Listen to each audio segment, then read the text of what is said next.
Testimony in the Sean Diddy Combs sex trafficking and racketeering trial. Why were singers Usher and Ne-Yo brought up in the courtroom? We're diving into the connection these A-listers and music legends have to the now disgraced music mogul, and what the night in question that a witness claims they were in attendance for means to how this trial could play out. We're on the case presented by Law and Crime. I'm Chris Stewart.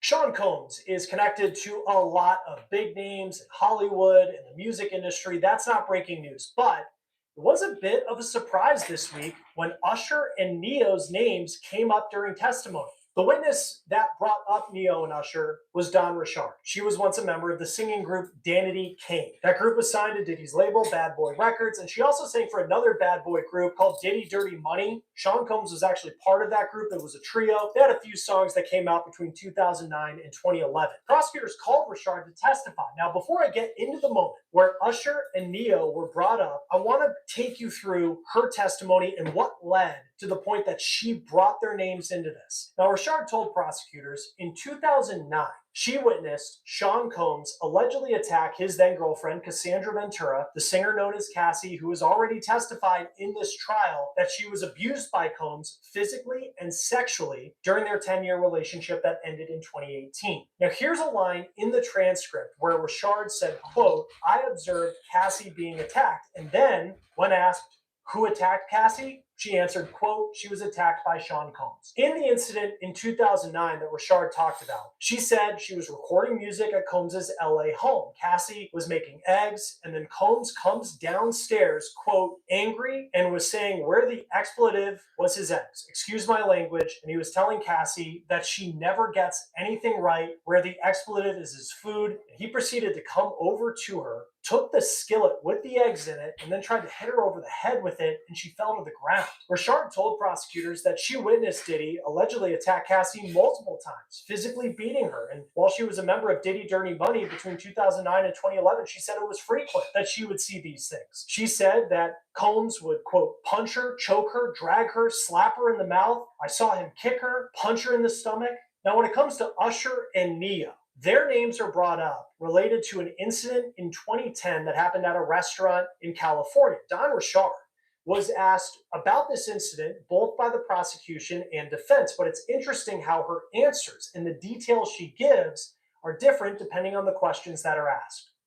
Richard was asked about that incident. It was in West Hollywood, California. There was a restaurant, a dinner with a lot of powerful people in 2010. And at that dinner, Richard says Diddy allegedly punched Cassie in the stomach. She said, quote, "We were having a private conversation, and when we're all sitting, eating at the tables together, when I say we, I mean some bad boys, some of our other label, and some celebrities were in the room, and they were secretly arguing, and he punched her in the stomach." Sean Combs punched her in the stomach. The prosecution then asks, quote, "Who, if any of Mr. Combs' employees were present?" And Richard says Harv Pierre, Capricorn Clark, Mia, D-Rock, Bonds, myself, and Kalina Harper. Now, the prosecution then asks Richard about Harv Pierre. He was a bad boy executive, and he answered to Sean Diddy Combs. The prosecution also asked how, quote, employees reacted to Combs allegedly punching Cassie in the stomach, to which Richard answered, "They didn't. No one intervened. We did it." I want to take a break from this story and bring you a Law and Crime legal alert. If you were given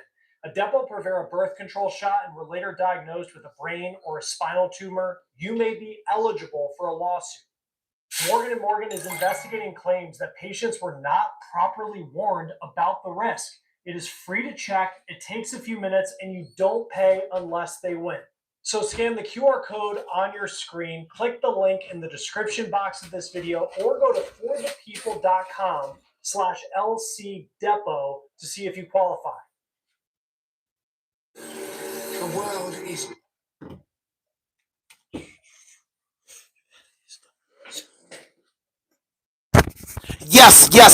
Yes.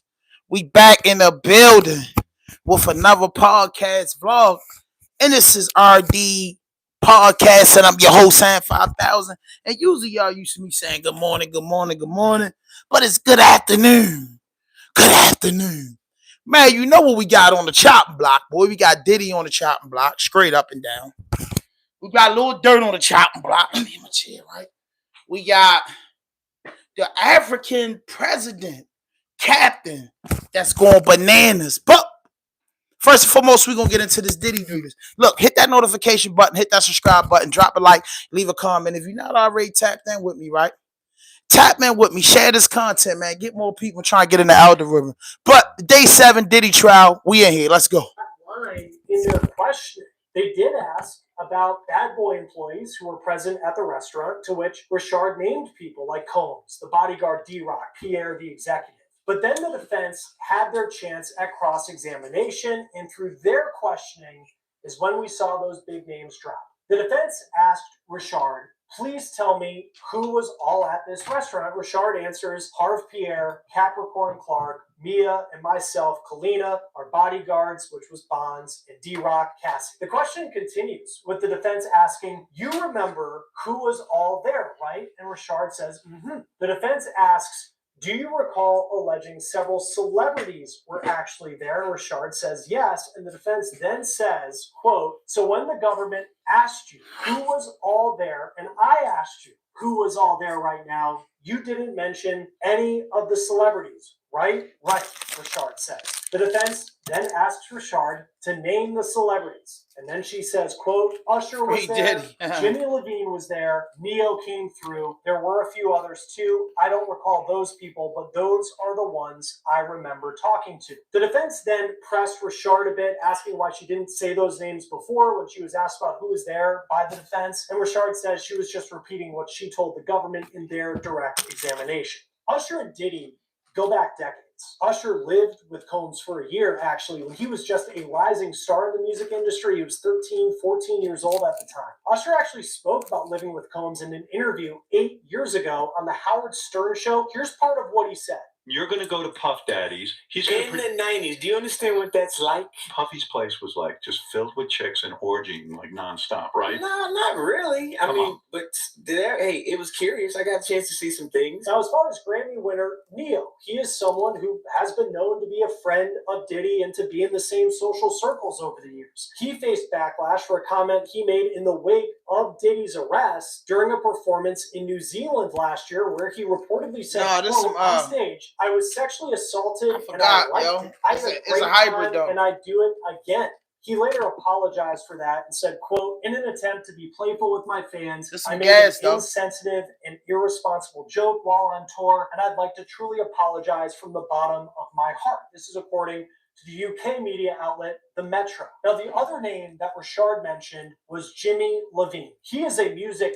legend. He is known as the co-founder of Interscope Records, so an incredibly powerful person in the music industry. It's important to note that in her testimony, Richard did not specifically say that any of the three actually witnessed that alleged moment where Combs punched Ventura in the stomach, but she did say that they were allegedly there that night. Now, none of the three have released statements since their names were brought up in court. Combs is on trial. He's expected to be on trial for roughly 7 more weeks. He's charged with racketeering, sex trafficking by force, and transportation to engage in prosecution. He has pleaded not guilty. Joining us now, once again, to talk about this case is former prosecutor and criminal defense attorney Safa Robinson Ferrer. Always great to have you on Law and Crime. Usher's name, he comes up yesterday, and that was kind of a moment where people clearly recognize who Don Richard was talking about. What should we take away from that anecdote and the fact that Usher's name was brought? So if y'all just tapped in, please hit that notification button. Hit that subscribe button. Drop a like. Leave a comment. I'm in here for me. No sour D, man. I forget what it's called. It's some gas though. I forget it's some gas though. It's really good. It's a hybrid. So listen, man. Neo and Usher was named by the girl from Danny Kane, and she ain't say they did nothing. So when y'all see all the media outlets post Neo on the judge, nah, she didn't say they did nothing. You know what I mean? Of course they know Diddy. Diddy's a big guy. But let's get back into it. Hit that notification button, hit that subscribe button, drop a like, leave a comment, donate, become a super chat. Come on, man, super chats.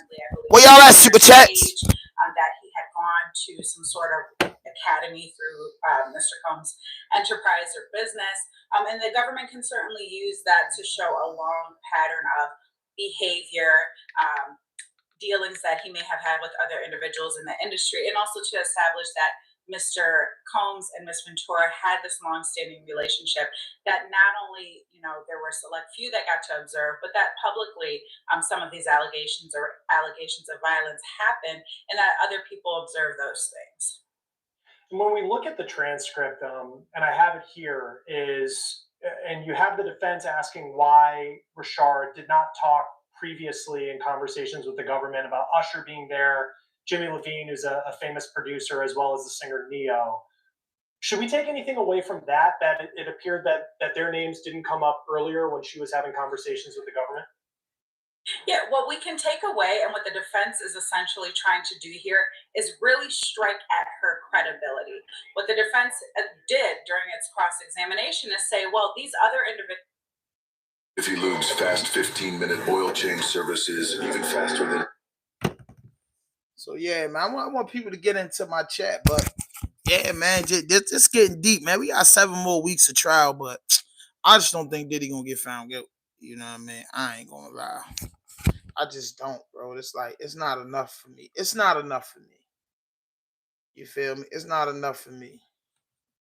It's not enough for me that they saying they got so far on it, bro. It's not enough. Were there, and you didn't disclose their names until now.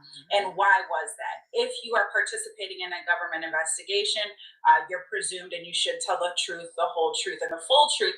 And you failed to disclose a significant thing, which were the other individuals that were present. You failed to disclose that to the government. And now it's only today, as you're testifying, that we're just now hearing of these other individuals, Usher Raymond, Neo, and other executive producers that were involved or possibly witnesses to the case. Again, striking at her credibility because she did not tell the full truth at the time she was asked by the government, which later down the line during closing arguments, the defense can get up and say, Ms. Richard testified X, A, B, and C to you. However, she failed to disclose X, Y, and Z, and that's why you shouldn't believe her. That's why you should not give her the credibility that the judge is going to instruct you on, and the jury can take that into consideration. And one thing that's been apparent throughout all the witnesses thus far is clearly this was a relationship that had a lot of domestic violence incidents, but this isn't a domestic violence case. Yet it seems like there's a lot of people who witnessed physical abuse, and in this case, you have Usher and Neo. I mean, these are A-list celebrities who are seeing Sean Combs punch his girlfriend allegedly in the stomach, which is something that you would think if you saw that, on the outside, if you think you'd stop that, you would step in, you would say something, but apparently they didn't, according to Don Richard's testimony. Does any of that, the fact that he was doing this out in the open, play towards taking some of the domestic violence incidents, but showing that it was a much larger thing, which is what the government's trying to prove? So with man, respect to the other individuals being present, although there's an allegation that they were present, and they're not really allegations, it's just background facts, I don't know that Ms. Richard has testified that they actually observed the striking. Maybe they did, maybe they did not. But I don't think that that's going to do any benefit for the government as far as knowing that these things happened more broadly. I mean, it's clear as day that this case is rooted in domestic violence, that Mr. Combs was domestically violent towards Miss Ventura, whether it was isolated behind closed doors and just Miss Ventura, and their close select few were testifying to this, or on a grander scale where, select few and publicly people can testify. Please say you won't believe it. What y'all think, man? I don't know, man. I just don't believe all this shit. You know what I mean? I just don't, bro. I don't even believe why the government brought. I don't know. I don't know. I don't know. I don't know, bro. I just don't really know. I'm gonna get into it. I'm talking something right now. I'm pinning something up on my page. All right, but I don't know, bro. I don't know. I know a bunch of people hating motherfuckers want to see the man guilty. You know what I'm saying? As far as domestic violence, putting his hands on a female, Diddy did that. You know what I mean? Diddy can't get around that. He was putting his hands on the girl. He was beating the shit out of that girl. So because he was doing that, bro, but they didn't charge Diddy with that. This is not a domestic violence case. So before people go out the meat racket and charge the man and find the man guilty and be on that, remember, this is everybody's talking about him beating up Cassie. This is not a domestic violence case. This is a RICO. This is a sex trafficking. This is a huger case than what just get it in your mind, bro. Just get it in your mind. It's not a domestic violence. And every day you just hear about a bunch of domestic violence. Let's get back into it, bro. Please hit that notification button, hit that subscribe button, drop a like, leave a comment. I'm in the building. Person or testimony from multiple people, the jury can still consider that as evidence in determining whether Mr. Combs is guilty or not guilty. If these individuals observe that, then the hope would be that someone would have intervened earlier on. But again, it doesn't negate the fact that the charges here are racketeering, sex trafficking, and things of that nature. One of the things the government is alleging is the use of all of that. To hear this domestically violent line of Listen, you just heard that. You just heard another defense attorney. We are hearing domestic violence. Diddy is guilty as charged when it comes to domestic violence, first degree assault, second degree assault, third assault and battery. Diddy got all that. He's guilty as charged. There's nothing the lawyer can do for Diddy in that matter but get him the best plea deal. But the racketeering, sex trafficking, and all that old shit that's coming with it, the man ain't no way. Ain't no way. I can't go with that. Questioning, and I think the government is hoping that the jurors will view this as satisfactory to the element requiring requiring force, physical force violence.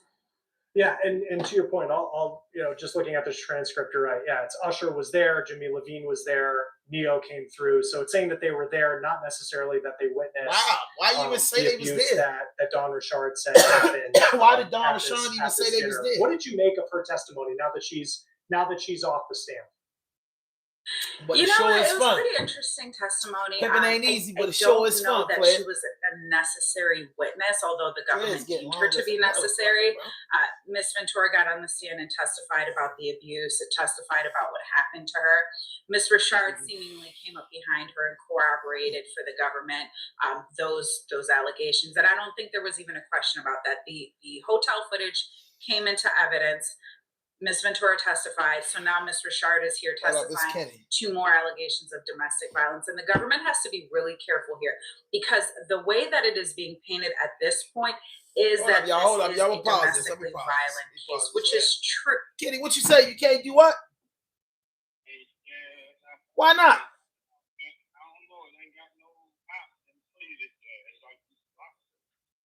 What?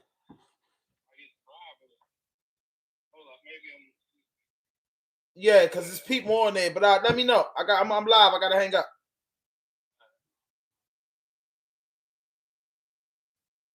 It needs to prove a RICO. They need to prove sex trafficking. They don't need to prove domestic violence. They can certainly confuse the issues with the jury and ultimately land them in a verdict of not guilty. I know some of the evidence that the government will point to, some of frequent flyer accounts, credit cards, bank accounts. We haven't really heard a lot about that as of yet. How do you see the government, now that they've really established, whether it's Cassie's testimony, some things that Dawn Richard has said? If you were incarcerated at a Maryland juvenile detention center, you may qualify for compensation from a state-established fund. Over 200 individuals have come forward, alleging inappropriate touching and other serious offenses by staff at a youth detention center when they were younger. The state of Maryland has created a dedicated fund to provide financial restitution to survivors of these incidents, even if the abuse happened decades ago. But listen up. You may know me as a musician, actor, devoted father, and husband. About the domestic abuse, the violence that was in this relationship, where do they go from here if they are going to paint this picture of a RICO, which is essentially what they need to do in this trial if they want to get a conviction? Yeah, so what the government's going to continue to do is put on their witnesses. I think that they got a witness on the stand that worked for Mr. Combs at a certain point in time. That individual also testified to some alleged violent behavior on behalf of Mr. Combs. I think if this individual is still testifying, or as other individuals continue to testify, we will start to hear about transportation with regard to these alleged sex workers. So one of the things that the government has to prove and show is that there was a transportation via interstate commerce, which is a very wide net and catch-all for the government in order to seek a conviction, is that these individuals were transported or traveled via interstate commerce from one state to another. So we may hear testimony about frequent flyer accounts, or whoever the individual was that set up these or purchased these plane tickets, or if they flew private. Whoever set up the transportation and travel may ultimately testify. We might hear from them to further establish that this was a sex trafficking case. And on the interstate commerce charge, if they were to buy an escort from Miami and fly them to New York, would that be considered interstate commerce? That would be. So the train, or excuse me, not the train, the plane traveling from Miami to New York is an indication that this was via interstate commerce, because it's going from one state to another. Even if they traveled via train or via car, going across state lines would satisfy that factor.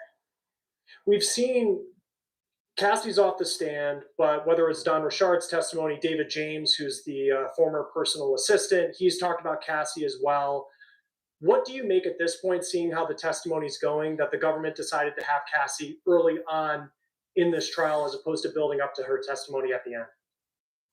That's what I want to know. I'm always in favor, as a former prosecutor, I'm always in favor of putting my victim on blast if I can, because her words will echo to the jury indefinitely.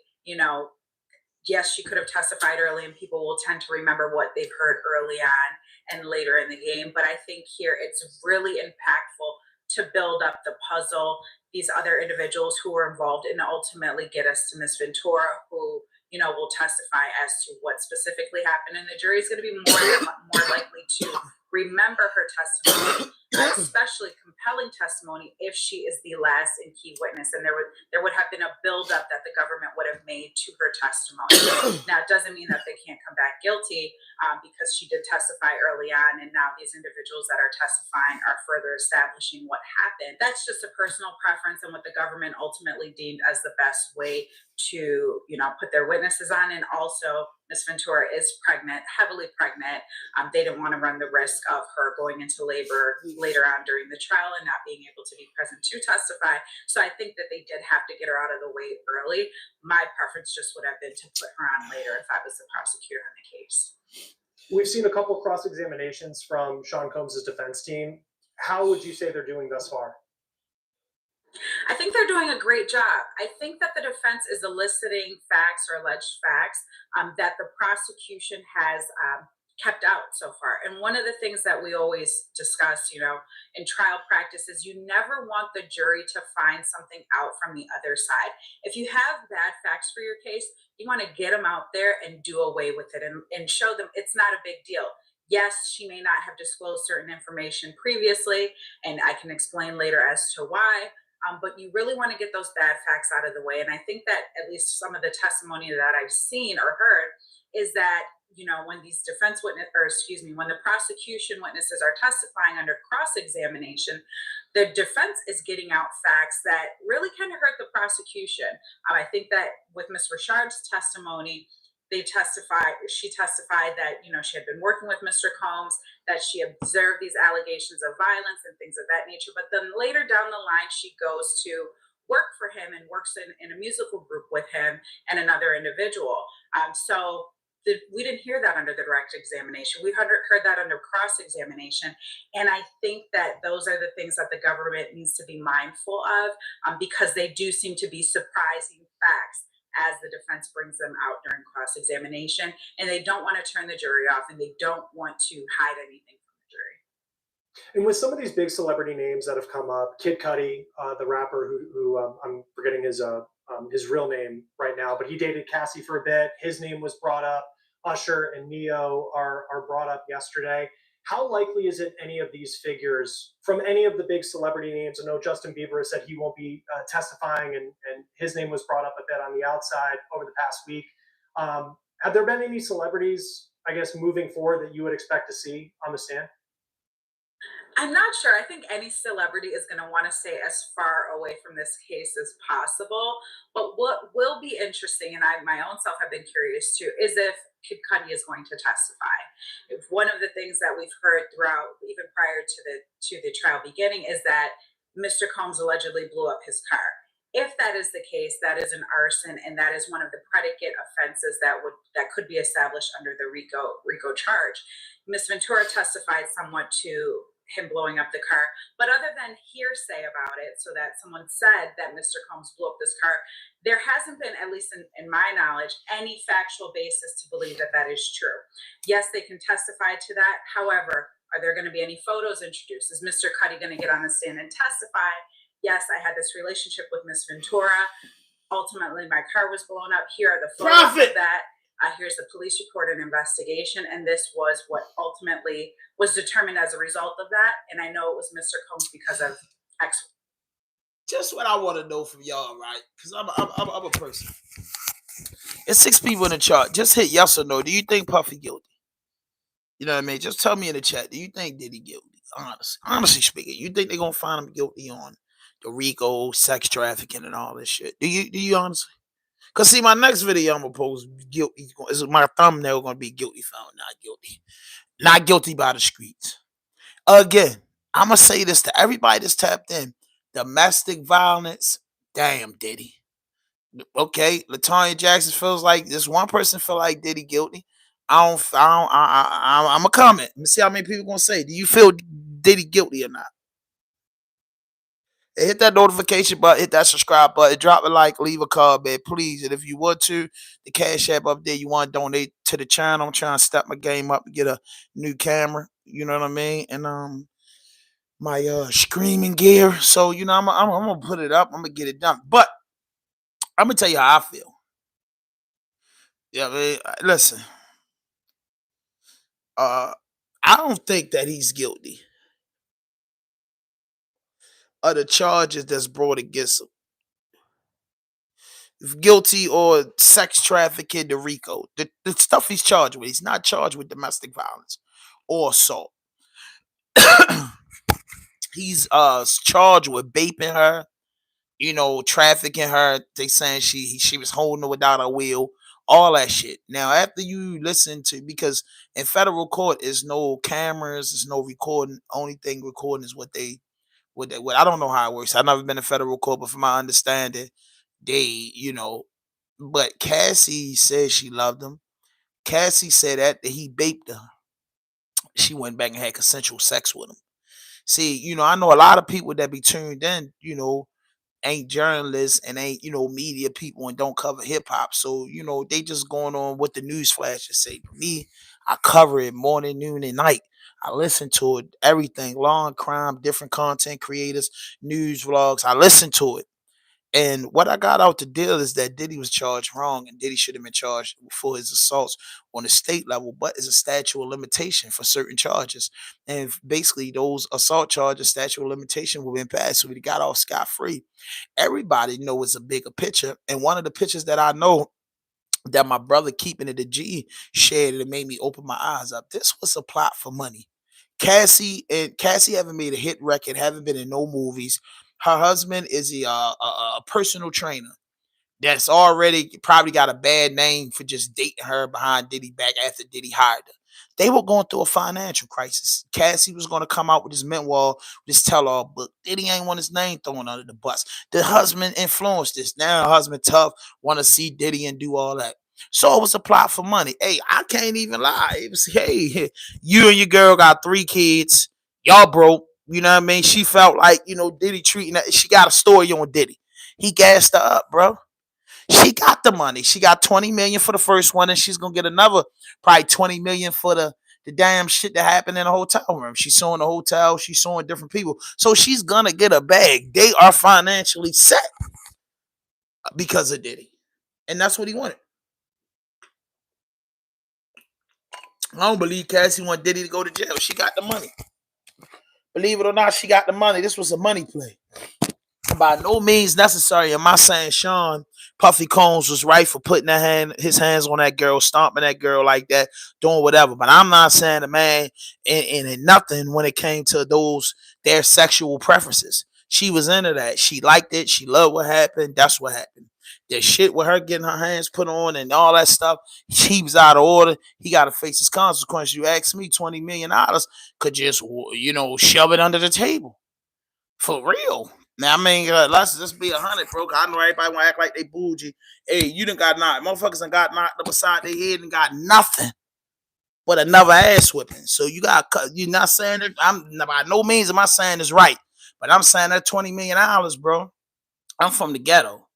I was raised off bread and bologna. My sister's cousins, girl, you settled out of court for $20 million. Tell them people you want to be left alone. You want to be left alone. Take that $20 million, man, to raise your 3 kids and go eat. Leave that shit alone. Because if you wanted justice, you should have got them locked up. You should have got them locked up, wore wire, did whatever, and proved that shit. But now you went and sued them before you pressed charges. You sued him. You was going to write a book, tell all book, and put him out there. He paid you for your book. Go ahead. You feel me? I'm from the ghetto, bro. Ain't nobody taking the $20 million. That boy good. That boy good. You know what I mean? Well, you gave us a $20 million, go ahead. You know, man, I ever catch you around my girl, I'm gonna break your face. But $20 million, baby, we starting over. You know what I mean? You could do your own movie now. Can you imagine all the money she gonna get now? That's why she on the stand saying, I still love them and this and that. Like, oh, bro, I know nobody love nobody that was beeping them. Don't nobody love nobody that was stomping them and beating them up. Yeah, you loved them and you thought you loved them. It was lust. I'm here to tell you it was lust. But she up there on the stand saying, she said the man beat her. And a few days later, she went and had consensual sex. That was enough if I was the juror to just throw me off. Oh, baby. Oh, baby girl. It was the drugs. Okay. So if you say it was the drugs, I agree. Same thing go with Diddy. He was just as high as she was. He wasn't taking he wasn't filling up with drugs and wasn't taking them. He was filling himself up with the drugs. They was getting high together. They was getting wasted together, bro. This was a team effort.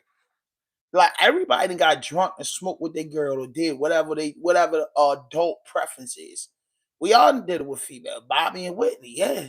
But the difference was between Bobby and Whitney. Bobby wasn't letting nobody touch Whitney. If anything, a girl, Whitney, rest in peace to the great Whitney Houston. You know, as a matter of fact, I gotta get a poster of Whitney Houston. Thanks for telling me that. But Whitney, man, shit. If anything, Bobby was bringing another girl. Ain't no dude going up my wife. But it wasn't Diddy's wife. It's sad to say that. It hurt to say that she was just his favorite freak, and he was willing to take care of on the side. Kim Porter was wifey. Everybody know that. J-Lo don't got them stories. J-Lo ain't got them stories. J-Lo was his girlfriend. That girl opened up a door that she couldn't close. And women and men that face reality and that's grown enough and mature enough, they gonna tell you, hey, girl, you opened up a door that you couldn't close. You started something that you couldn't finish. J-Lo wasn't doing no shit like that. Kim Porter, my chicks probably wasn't going for it. I don't know if they was going for it or not, but they wasn't going for what you went for because they don't have the stories of that. You understand what I'm saying? So we can't say the man this is a habit of the man. Man been in domestic disputes. We all get in them. That's what I said. When I talk, I like real people to be on my channel. I like people that's reality touchers. I don't like fakings eating bacon. You know what I'm saying? I don't like that, bro. Men and women get into domestic disputes all the time. You just seen your uncle slap shit out your aunt. You just seen your aunt bust your uncle head. You just seen your mother and father tussle. Goddamn, you just seen your grandfather do it. You seen your aunts do it. You seen your friends do it, bro. Now I'm saying, and nobody ain't saying that shit right, but it happens. You feel me? If your uncle bust your aunt mouth, or your aunt bust your uncle head, or whatever it go, and somebody call the police and they get arrested for it, that's the consequences of their action. That man ain't being charged for beating her up. He's being charged with having sex and threesomes and doing drugs. That's what he's locked up for. He's locked up for abusing. I mean, come on, man. The girl said some of them will go for 72 hours. Man, up 300 pounds. Since I've been an adult, I got shot. Nigga got me down to 208. Went in jail, blew up. Now it's the old man week. I'm saying when I was skinny ham to fat ham, 72 hours? Whoa, girl. That's a lot. 4 men at a time, 72 hours. Good God Almighty, they had some strong shit in them. Believe that. Ain't nothing bad, baby. What you want me to say? Girl said she was going for 22 hours. The girl said she was locked up for things she agreed to. Exactly. He's locked up for things she agreed to. It's just one of those situations. Again, Cassie opened up a door that she couldn't close. She opened up a door into a world that was dangerous. It was dangerous. It was powered by drugs, sex, and money. That was the life. So look at it on the red carpet. $10,000, $20,000 outfits on. Driving the best cars, wearing diamonds from the diamond district. Running around with a billionaire. You know, Beyonce told you shit go down when there's $1 billion on the elevator. Yeah, they ain't gonna like me for saying that. Shit goes down when it's $1 billion involved. And the one thing that I want to keep it real with you, right? And this is something that all y'all need to listen to carefully. If you are a billionaire, right? Or you are a billionaire, I don't gotta sit up there and argue with nobody that's saying no. If I'm a billionaire, 800-900 million, what I gotta argue with a chick that's not trying to go? Hey, look, we all trying to crack. What's up? Oh no, we gonna give you 20,000. Oh no, we give you 100,000. Oh no, bye. Bye. You know what I mean? Jeezy tell you, if she don't let me hit on the first night, she won't make it through the night. If she take too long, I won't like her. She play games, I'm out of here. You see them? This is rich nigga lingo. This is $10,000 Negro lingo. You got some money and the chick saying, no, I'm out of here. What do you mean? It's a whole world out here. He's a billionaire, bro. He's a billionaire, bro. You know how many girls line up and get their eagle on? Like Cassie was? For the free? Just to say that they got that motherfucking $1 billion sperm all on their face? For the free? To share stories with them for a bag? For a pair of red bottoms? Do you know the three things that you can get in America for free? That's pussy, drugs, and guns. They the three things you can get in America. You can get high, you can get a piece of pussy, and you can get a gun. That's the three things you can get, bro. You can get them, bro. They cost nothing. They cost nothing. They cost nothing, bro. They'll put your stuff in a status and you got some money. Motherfuckers twerking for motherfuckers that own corner stores and goddamn hot dog stands. Getting some coochie. Like, why would a billionaire have to argue with somebody about a sexual preferences when you could just go to the club and the DJ announced Diddy and them in here? You know what I mean? All baddies to the section. What? It's gonna be like Victoria got a 99-cent sale. All baddies to the section. Who leaving? Who going to the after party? Talk to me. Who going to the after party? All baddies of the section. Billionaires in here. You see 100 bottles coming.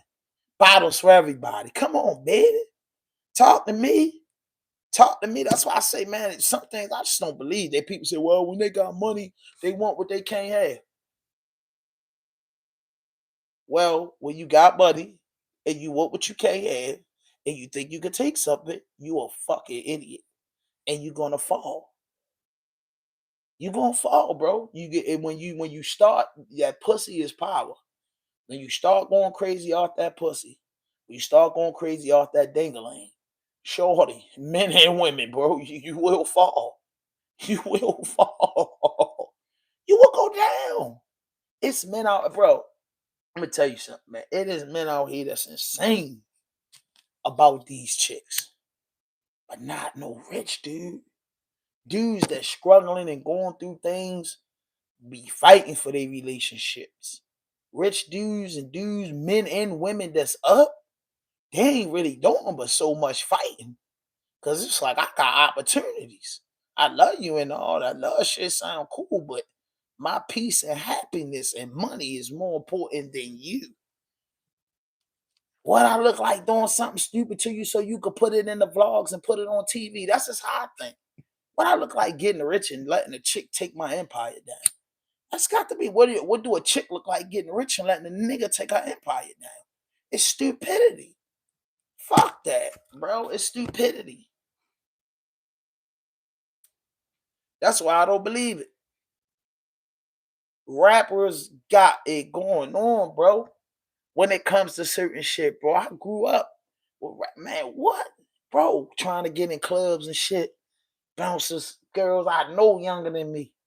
Younger than me, bro. Younger than me. I look young. I'm a 40-plus-year-old man. I look young for my age. So just imagine when I was 17 trying to get in the 18 and over clubs. I know good and goddamn well the chicks behind me, I'm 17. They 15 and 14. Bouncers telling me, shorty, go home, man. You too young to be in here. You're not 18 yet. I said, come on. Yo, I got $40. Let me in. Well, 20 was a big thing back then. Let me in. No, sir. The bro, I said, I know in the 9th and the 8th walk past me and get in the building. Because they got on a sexy outfit. So, if that's going on, so imagine the girls that don't got the sexy outfits on, they don't have the right ID, they ain't getting in. The hot girls getting in because they come to get hot. Now it's the club. Some girls is dressed provocative. They going to fuck home because they ain't into that. They just like to dress sexy. They going home. Some girls hanging out till the lights cut on. Some girls getting in cars, bro. So why would you have to go? Only a psychopath will just think about vaping a woman or hurting a woman and they rich. They're a fucking fool, bro, and they gonna burn in the pits of hell. That's why I just don't believe it, bro. You got to show me more proof, bro. You got to show me proof, bro, that this man was doing this and he's so rich, bro. He too rich to argue, bro. I'm too rich to be unhappy, especially when it comes to females. I could be stressed about not being in love because somebody don't want to love me because I don't have money. There's a million and one things to be stressed about. But being a billionaire and holding a woman beyond her will is just stupid and idiotic, and I don't believe it from an arrogant, cocky motherfucker like Diddy. I just don't believe it. He too cocky and arrogant, bro. Not too much money, too many. Yo, you go find me 5 light-skinned girls. You find me 5 brown-skinned girls. You find me 5 white girls. You find me 5 Spanish girls. I want all 20 of them girls in my penthouse suite ready to go at 1 o'clock when I get back in. It's getting done. Hey, you trying to party? Boy, Diddy coming, drinks, everything you like. If you come upstairs, you know what's up, man. Them boys telling them what's going on. Boy, yo. It's a such thing called groupies. Groupies. Groupies to do anything, bro. Come on, bro. To get that man kids all on their face. Come on, bro.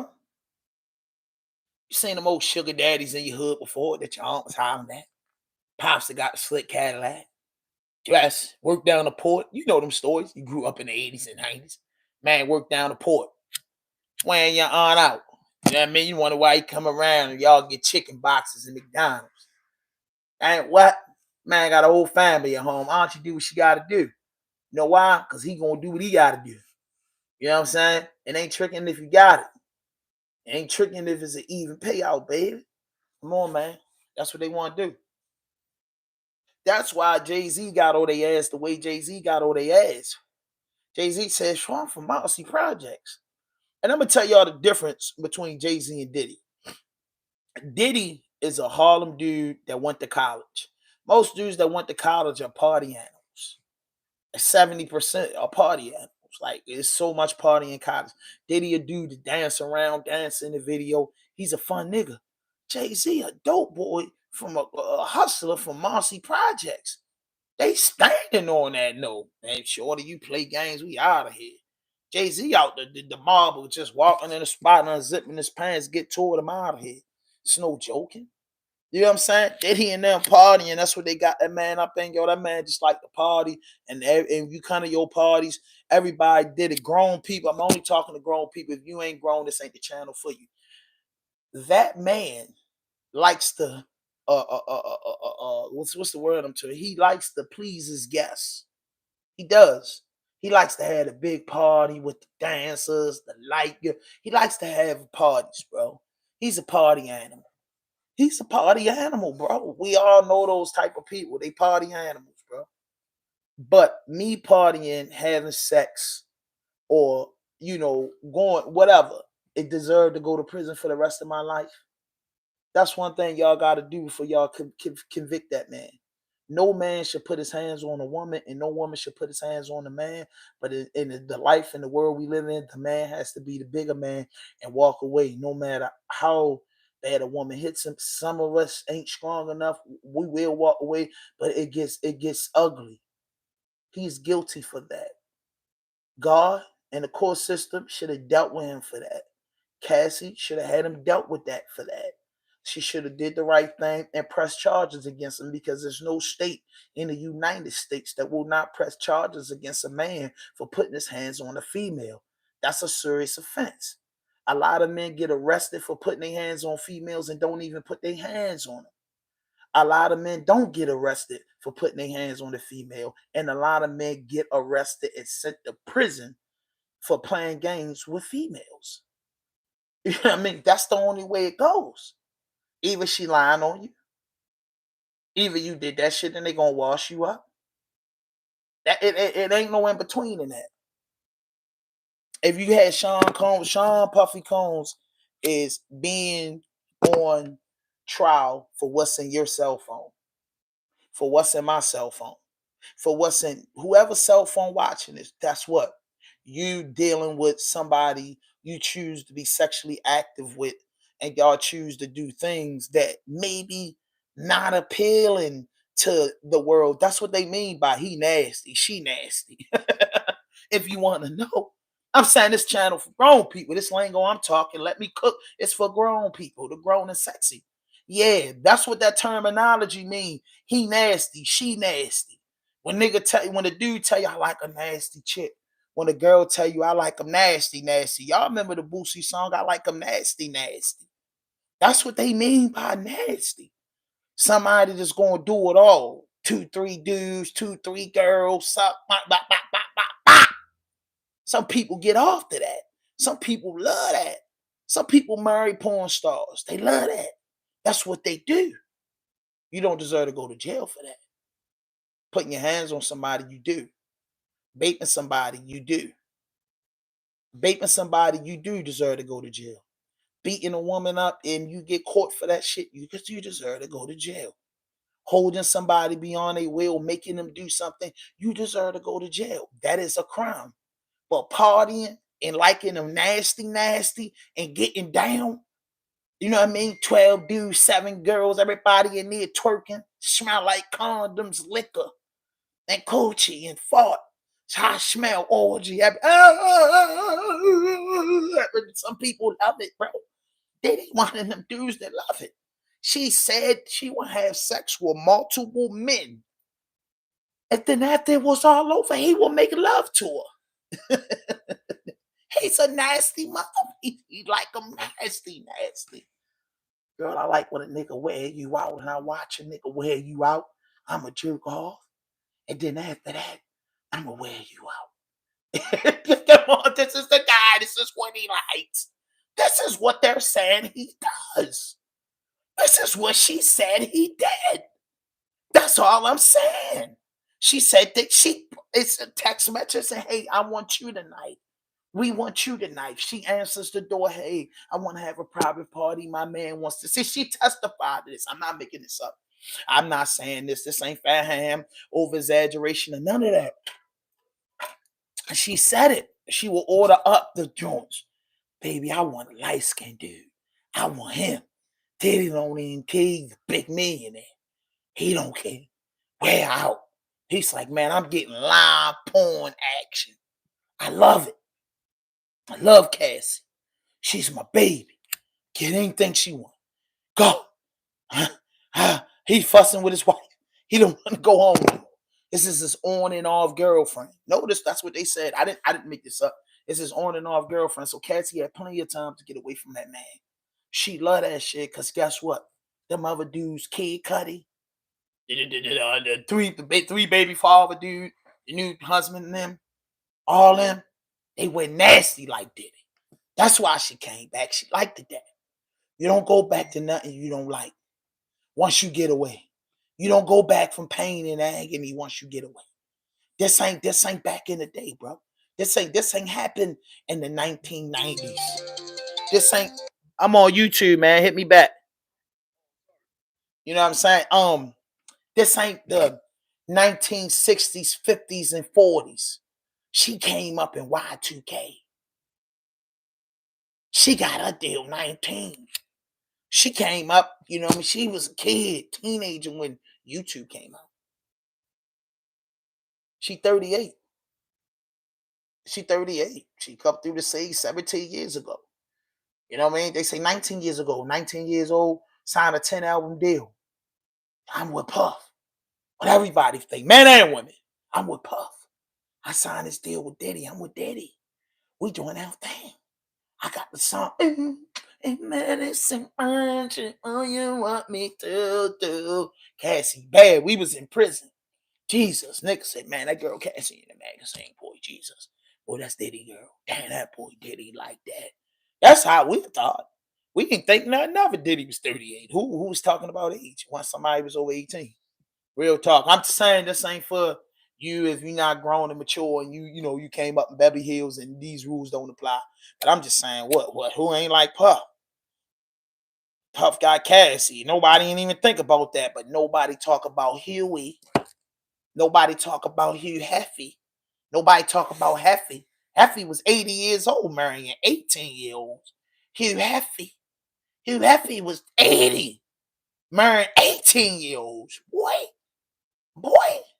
Hugh Heffy put up his wife 20, 19, 21. Ain't nobody say nothing to Heffy. Everybody loved the Playboy match. Everybody was praising Hugh Hefner. I heard nobody never say Nathaniel about Hugh Hefner. I heard nobody say nothing about Huey. Nobody never ever said a spitting thing about Hugh Hefner or them boys that made college girls gone wild. Yeah, your grandfather was ordering up college girls gone wild. They was doing this stuff. Nobody. This is what I'm saying, bro. Diddy? What's the difference between Diddy and the Playboy match? Talk to me. They ain't never rated. That's the difference. That's the fucking difference between Hugh Hefner and Puff Daddy. They ain't never rated. What the fuck is cool with an 80-year-old man marrying a 21-year-old? Oh man, she overage. The fuck is wrong with you, man? You don't think that's sick? What you can do for an 80-year-old man, daughter, niece, granddaughter? Because you have to have a serious talk. And your daughter can only tell you one thing. Daddy gonna give me millions. And the average motherfucker's gonna say, you know what, I can't even knock you. Because you know why? She gonna get daddy that big Chevy sitting on 22s. She gonna pay the house off. She gonna pay the house off. She gonna get that credit card debt that we would have died with. She gonna pay it off being with Hugh Hefner. She gonna pay it off being with Hugh Hefner. Hugh Hefner like him young, nasty. He want him a virgin too. He be the fit. And he said, first pickle you gonna get is from an 80-year-old man, a 70-year-old man. Because every year he turned a different decade. He had him younger. So when he was 30, 25 in the game, they were 17 then, 16 then. He got 30, he made him 18. He got 40, kept him 18. He got 50, he kept him 18. He kept him under 25. He got 60, under 25. He got 70, under 25. Boy got 80. Boy was all in there with Snoop Dogg in him. Yeah, Hugh. Yeah, but everybody lined up to crucify the boy Diddy. Again, I repeat, Puff Daddy is guilty of domestic violence. Yes, and true indeed. But everybody said that they want a nasty girl, Cassie. And everybody said they want a nasty dude. That go Diddy. You know what I'm saying? That go Diddy. Come on, man. Stop playing. Talk to me. Talk to me. Talk to me. Please hit that notification button. Hit that like button. Hit that subscribe button. Drop a like. And leave a comment, man. We got Lil Durk on the chopping block. We got Diddy. Somebody sent me a cash app. Yeah. Oh, man. That's my brother, man. That's my brother, Safi. He always make sure he put something in the cash app boxes right up there. RDPP podcast. You know what I'm saying? But that's how I feel about it. So I feel like the man is on trial for his sexual preferences. And I don't think you should find a man guilty of that. Domestic violence, yeah, Diddy, you gone, boy. Go ahead and take the 7 years. Go and lay down for 5.5 in the feds and whatever. You know what I'm saying? Go ahead, boy. Go ahead and lay down, Diddy. You ain't nothing wrong with that, boy. Take that, take that. You know what I mean? Nigga tell Diddy, boy. You know how that for all my jail dudes that's tapping in, you just look at them. Boy, that's a tough one, boy. You going to jail, Diddy. You know, this is funny to us, the jail dudes in the bullpen. Once you got your charge and your case and you've been locked up, Diddy been locked up since October, damn near a year, coming up on a year. You know what I mean? He already broken in. So dudes is, you know, your case now. Dudes know they going to prison. Dudes know they going home. You know how it go. Dudes just telling Diddy, boy, you beating on that girl, boy, you going down. A couple niggas might want to shoot the fair one in the bathroom with him to check him. You know what I mean? Couple dudes might want to check his temperature because he just think he a woman beat him. But most of all, couple cool dudes, boy, Diddy, you going down. Boy, if I was you, I'd take the 7. That's what dudes would tell her, Diddy. Boy, if I was you, I'd take the 7 years, bro. Going to take the 7 years, yo, you gonna go to camp and shit like that. But when dudes in the bullpen and you heard his charges against him, everybody telling Diddy, bro, you going home, Diddy. They charged you wrong, Diddy. They charged you wrong. And if I was you, I'd stay away from them chicks, bro. Stay away from them chicks, Diddy. Stay, go. Go chick, Diddy, go. I don't know what you're going to do because now you sweet. So you might as well go home, man, and go ahead and move out the country somewhere, man, because you sweet. You sweet. So you can't even mess with no American chick. Because as soon as you do something wrong, they're going to be like, oh, he hit me. He did the catchy thing to me, too. Like, no, sir. So that's one thing. If he beat it, I would not be messing with no more of these chicks, Jack. I'm moving to Venezuela. Boy, gotta move to DR. Boy, Diddy type stuff Diddy into, you know, foursomes and tensomes and stuff like that. Gotta move to the DR, Diddy. Gotta move out the country where those girls, you give them $1,000, it's like giving them $1 million. You know what I mean? They stand naked all day. All they do is get up, eat, shower, and go back to the bedroom, Diddy, and put on baby oil. Yeah, you know what I mean? Just gotta go out the country, Diddy. I'm sorry, you know, Thailand somewhere. To see them girls, they gonna know. You just tell them, hey, all y'all get paid $1,000 a week. Look how far, you know, Belize and some of them countries, how far $1,000 to go. You know what I mean? If you likes to get down and you know what I mean, you nasty, come on, girl. You know what I'm saying? 72 hours at a time. You know what I mean? Them people gonna be lined up with the wrapped around the door. But that's 72 hours. They taking what they can get. Yeah, y'all playing. You know what I'm saying? I'm just speaking reality, bro. You know what I'm saying? So we got the boy Chris Brown, man. Chris Brown, man. That's enough for Diddy, man. But hey, free Diddy, man. I just hope Diddy. One thing about me, man, I'm a person like this, man. You know, my grandma, grew up my grandma around my uncles, you know what I'm saying? My mother a little bit. But you know, I know this. You know, grandma always told me this. You do the crime, you do the time. You know what you did and you know what you didn't do. That's one thing about a criminal.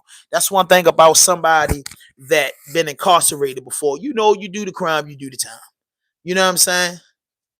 Walaikum salam. You know what I mean? You do the time. You know what I mean? That's how I grew up. You know what I mean? You know what you did and you didn't do. Did he know what he did and didn't do? And you know, most dudes are willing to plead out to what they did do. You know what I'm saying? So Chris Brown. Anybody know anything about that Chris Brown joint? You know what I mean? Anybody know anything about that Chris Brown? So Chris Brown is locked up in the UK, if I'm not mistaken. So anybody know anything about Chris Brown? I don't know what he did. He supposed to beat up a producer or something. And Breezy, you know, he in a situation. So let's hear it. The Breakfast Club said something about it. The bottle attack. Chris Brown arrested over the bottle attack. Denied bail. Chris Brown jail. Chris Brown's situation got worse. Sent to jail. Let's go ahead with this. It's news break.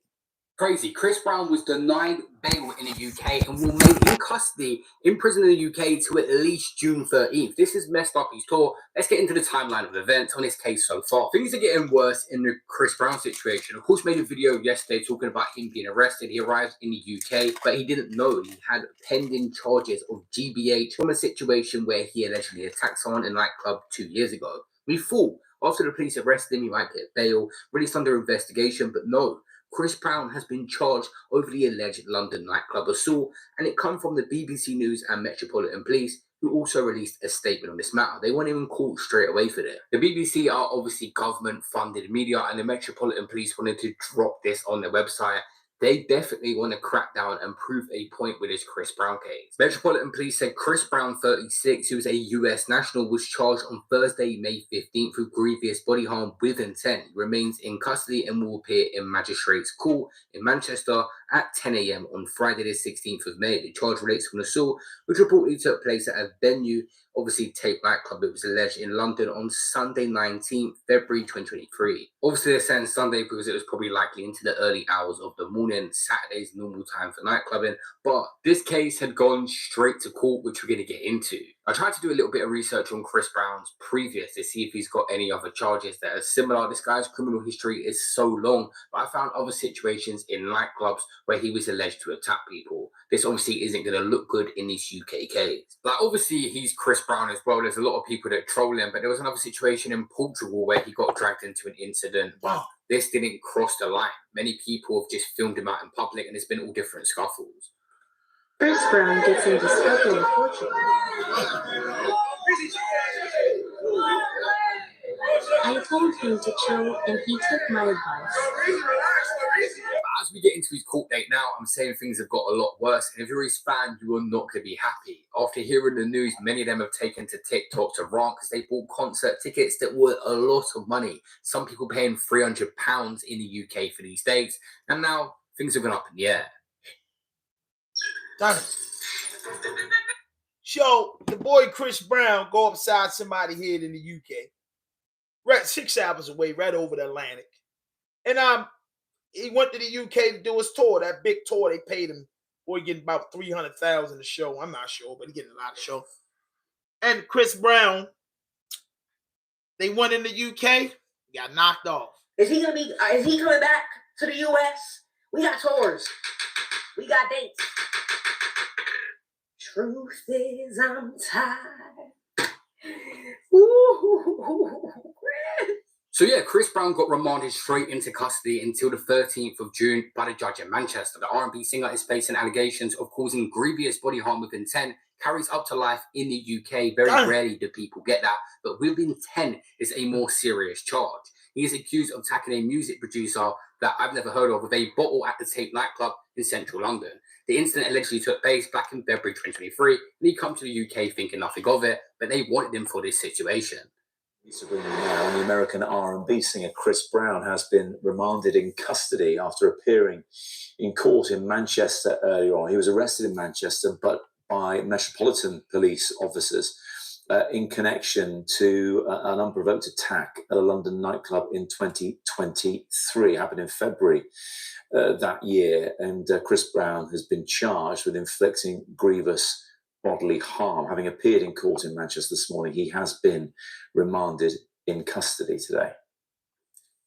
Guy gets hit in the head with a tequila bottle and jumped by his entourage. Fair enough. That is a GBH charge to be investigated, allegedly. Remember, allegedly this happened, but claiming £16 million. This guy's basically saying if he wasn't hit by a tequila bottle by Chris Brown or whoever did it in this case, then he would have gone on to make millions. Don't understand how that makes any sense in this situation. £16 million. This guy's saying he would have won the lottery if he wasn't attacked by Chris Brown. During a hearing at the Magistrates Court in Manchester, a prosecutor called Hannah Nicholas said Brown had committed an unprovoked attack with a weapon in a nightclub full of people. Drive around at the dock with court officials. His hair was bleached blonde and he wore sweatpants and a black t-shirt. Said the alleged offence was too serious to be dealt with in her court and sent the case to London's Southwark Crown Court. He'll next appear for a plea and possible trial preparation hearing in the capital in London on the 13th of June after his bail application was denied. The UK police have wanted this guy since 2023. He's got access to private jets. They're probably worried he's going to go back to America and just avoid coming to the UK. Again, this is going to be a more complicated situation. But this has ruined a 50 million plus generating tour for Chris Brown. A lot of dates might have to be rescheduled. I paid 300 Great British pounds in this economy for Chris Brown. Damn, Chris Breezy. Now that's one of them situations that, you know, I can't. I'm not going to say stupid, but that's what your security guard, and Chris Brown probably didn't even do nothing. But these nightclubs be having cameras all over the place. It be shit going on, and it's like I do this podcast thing, and I've been around, a few rapper celebrities, and I see a lot of celebrities, come to the venue, wait till the crowd down, come out the back door, get in a black truck and go ahead. And then, some niggas I be like, man, he's a sucker, or he's this and that. But you have to prevent shit like this. You got a $50 million tour. A lot of us, 80, 90% of us won't see a $50 million situation. And here you go, you locked up in the UK for weeks. You get what I'm saying? And you don't go back to court to June. So you miss hella dates for this incident. They saying this carry life in prison, but they say nobody gets life in prison. What I really believe that is an attack on like black entertainers, superstars, bro. Like it really is. Like everybody that's making moves. So to them superstars, man, they need to watch some of these smaller platforms, and we tell them, bro, you gotta move right, bro. Like, some things ain't just it. Man locked up because he nasty and just want to have crazy sex and do all types of stuff that a lot of people wouldn't do. But to each his own. That's him. He's his own man. He's his own boss. He's got to stand up for his actions. Chris Brown getting into it with the club. You don't know if somebody provoke him, because when you a celebrity, you got people that will come to clubs and come to parties and try to get to you to try to get a lawsuit. The world is fucked up. You know what I mean? People always trying to make a buck off of anything. You get what I'm saying? Somebody just made 20 million off of Diddy.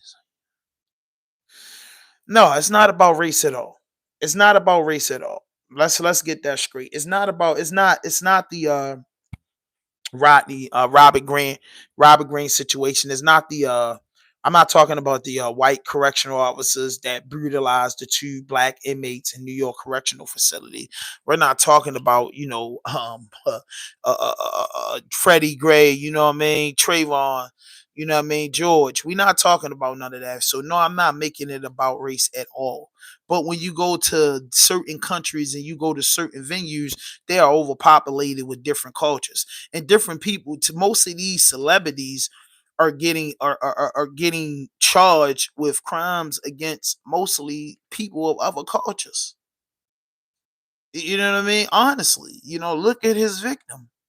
You know what I mean? We're never making ignorance is never about race at all. It's ignorant people in every race. It's stupid people. It's racist people. It's prejudiced people. It's negative people in every culture. You know what I mean? So it's never about race, because we got ignorant people all over the world. Ignorant. You know what I mean? That they see color. You know what I mean? But swear they see God. But that's another story. I'm just saying that he was in his club in the UK. And the UK is, it's overpopulated. You know what I'm saying? With more than others. And he got this charge against his producer. And, the UK courts are predominantly of the other culture, like most courts. So, yeah, Chris Brown hit somebody in the head with a bottle. They didn't die. They probably wasn't really hurt that bad. You know what I mean? A fight is a fight. No guns were drawn. And you hold them without a bail, and you say the charge is serious, and you're waiting for him to come, and it's $50 million on the line. So no, this is not about race. It's about ignorance. And it's ignorance on Chris Brown's behalf for some things you can't avoid. So I can't really throw him under the bus or really give a negative opinion, because all I know is if you're a celebrity, I watch these celebrities be in the UK and be in other countries that get bombarded by the people that have to defend themselves. I seen Meek had to, almost punch somebody in Africa.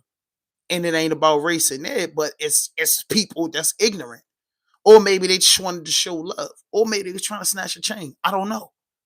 But it gets wild when you get out of the country and you're a big celebrity. You get what I'm saying? And people be looking for a come up. So it's never about race. It's about ignorance. That's it.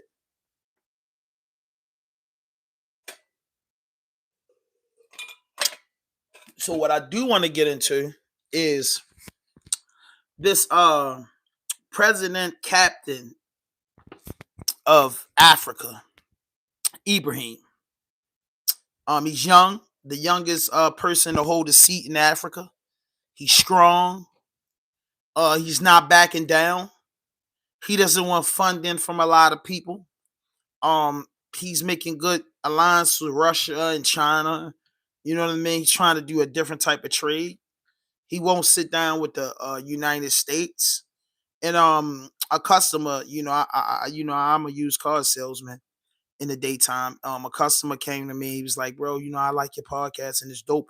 I want you to check this out." I didn't know nothing about it, so I was checking it out. And I said, "Hey, when I jump on tonight, today, I'm gonna kick it with that. Yeah. Send it to me." So he sent it to me, and I found it quite interesting. So I've been on. They said it's been a lot going on with this guy. You get what I'm saying? And RDP. You know what I'm saying? We ain't really we a hip hop platform. We a culture platform. We like to talk about hip hop news, entertainment. You know what I'm saying? We don't get too nitty gritty into the politics. We just cast our own opinion. It's America. It's freedom of speech, and we talk about things. But we watch what we say because some things is over our thinking level. Some things is just over our heads. Some things are just bigger than our generation, our family bloodline that's in the United States. That's global. Some things are just bigger than us. You get what I'm saying? We are a small ant to the giants of the world, to people that fund wars and to people that do things. But I like to give my opinion, and also, even though I'm a hip hop junkie and I'm always covering hip hop, I'm an entertainment junkie, so I'm always covering hip hop and that news. We covered the Diddy trial. We talked a little bit about Chris Brown. We're gonna get into the Lil Durk, and we're gonna talk a little bit about Charleston White. But the guy from Africa, I would just like to just kick some knowledge, man. He's tough. He's young. He's tough. And he's coming with a power punch. He's a military guy, you know what I mean? So that just indicates he's war ready. You know what I mean? He's real militant, and he's a president, so he's a militant politician. You know what I mean? And that could be critical. A very militant politician that's for the people can be a powerful force. You get what I'm saying? He's about regaining, structure and power in Africa. He's accused, you know what I mean, of harming or disliking, other farmers of other cultures that's been in the African region for years, farming and making millions of dollars off the land, but really not feeding the land back. So they have their ways. You get what I'm saying? So I want to get a little bit into it, man, just to see what's going on and tap into it. So if you just tapped in right now, man, push me to 10 likes, man. I ain't gonna be greedy, man. If you don't want to donate to the channel, you paying me with your eyes and you stand tapped in with me. So I appreciate that more than any goddamn thing in the world. I really do. But do me a favor, when you walk into somebody's house, you speak to them. So hitting that like button is speaking to me, and I appreciate y'all. So let's get into this. My man Chris Breeze, it gotta be tough being in jail in London. Wonder how you make phone calls. For real, I wonder how do you make phone calls.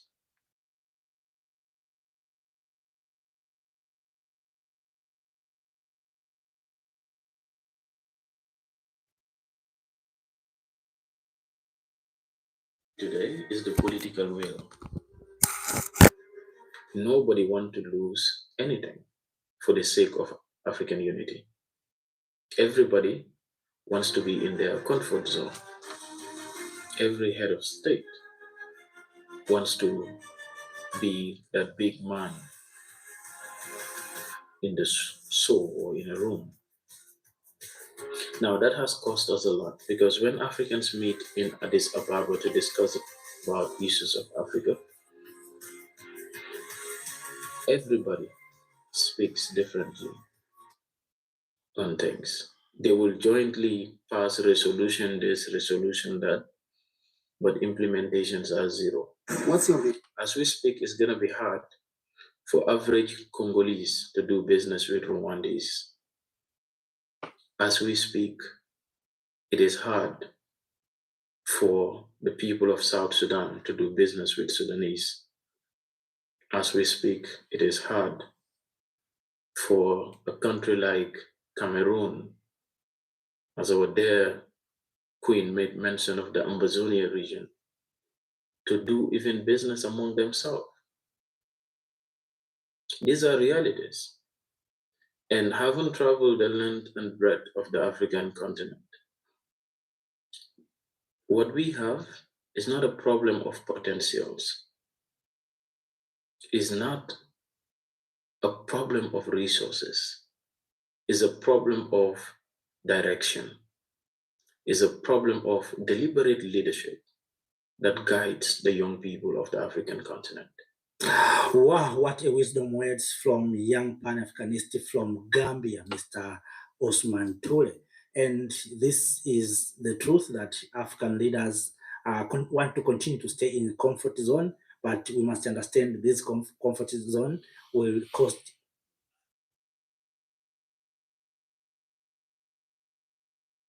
Honorable Speaker, the MK Party also stands in revolutionary solidarity with the people. In a world of suits, silence, and diplomacy, one man stands out. It is. In a world of suits, silence, and diplomacy, one man stands out with quiet defiance and raw symbolism. Captain Ibrahim Traore, the revolutionary leader of Burkina Faso, just turned heads in Russia, not with words, but with presence. And yes, it's the pistol on his waist that stole the show. From viral fame to geopolitical symbolism, was it security, a statement, or something deeper? Welcome to Channel Name, where we unpack the moments that matter. Let's dive into the story behind the most talked about belt holster in global politics. One of the most striking moments during Traore's visit was his first diplomatic meeting, not with a Western power or Russian oligarch, but with President Nicolas Maduro of Venezuela. The symbolism was powerful. Two nations under sanctions, two leaders demonized by Western media, standing together in solidarity. Maduro, who greeted Traore warmly, later told reporters he was very happy to meet President Traore. That phrase, simple on the surface, carried deep diplomatic weight. It marked a new chapter in South-South alliances, the building of a new axis of independence, from Latin America to West Africa. Russia, too, responded with a mix of respect and intrigue. Kremlin insiders noted how quickly Traore became a crowd favorite, not for theatrics, but for authenticity. Russian media praised his discipline, his lack of entourage, and his focus on direct diplomacy. This wasn't just an African leader visiting Moscow. This was a shift in global perception, where Africa was not a beggar at the table, but a guest of honor. On May 8, 2025, amidst the snow-dusted streets of Moscow, world leaders gathered to commemorate the 80th anniversary of Russia's victory over Nazism. But amid the sea of familiar faces, one man stood out: Captain Ibrahim Traore, president of Burkina Faso. Clad in military attire with a pistol visibly holstered at his waist, he arrived not as a mere participant, but as a symbol of something far greater: a new Africa, confident, unafraid, and sovereign. The pistol wasn't just a weapon, it was a symbol. A reminder of Burkina Faso's resilience, of its resistance against neo-colonialism, and of Traore's own story as a revolutionary leader who rose from the barracks to the presidency. His presence captivated the Russian media and stunned many Western diplomats unused to such unapologetic displays of power from African leaders. It wasn't just Moscow that took notice. Across social media, videos of Traore's entry trended globally. Young Africans shared memes, tributes, and proud statements. Here was a man representing more than politics. I want to know more about that. If y'all know, we just tapping into this African president. He's also a military droid. Now, like I said, when my fan base is, not that big, but when they tap in, I tap back in. You get what I'm saying, bro? Told me go tap in, and it's interesting. If anything about me, I like history. I love hip hop, I love entertainment, but I also love who I am, as a man, and in my culture, what I come from, all angles of my culture, and I just like history. Black strength not defined by compromise, but by clarity and courage. This singular moment in Moscow was more than ceremonial. It was historical. It signaled Africa's rising confidence on the global stage and reintroduced to the world a continent not in need of saving, but of recognition. Symbols matter, especially in geopolitics. Traore's pistol wasn't just a nod to his military roots. It was a silent declaration. Africa will no longer kneel. Where Western leaders often dress diplomacy in suits and polished speeches, Traore made a statement without uttering a word. The pistol, worn openly at an international event, served as a quiet but thunderous defiance of diplomatic convention.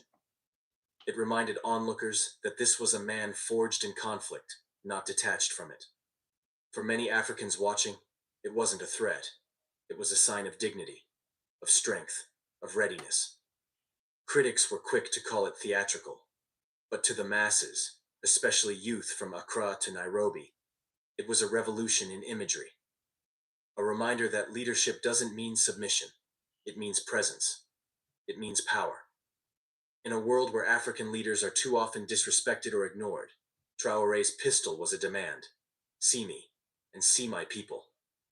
Captain Traore's rise is inseparable from a larger wave sweeping across Africa, the rebirth of Pan-Africanism. No longer limited to conferences and intellectual circles, Pan-Africanism today is a street-level energy, driven by youth tired of foreign dominance and hungry for self-determination. In countries like Mali, Guinea, and Niger, we see the same sentiment.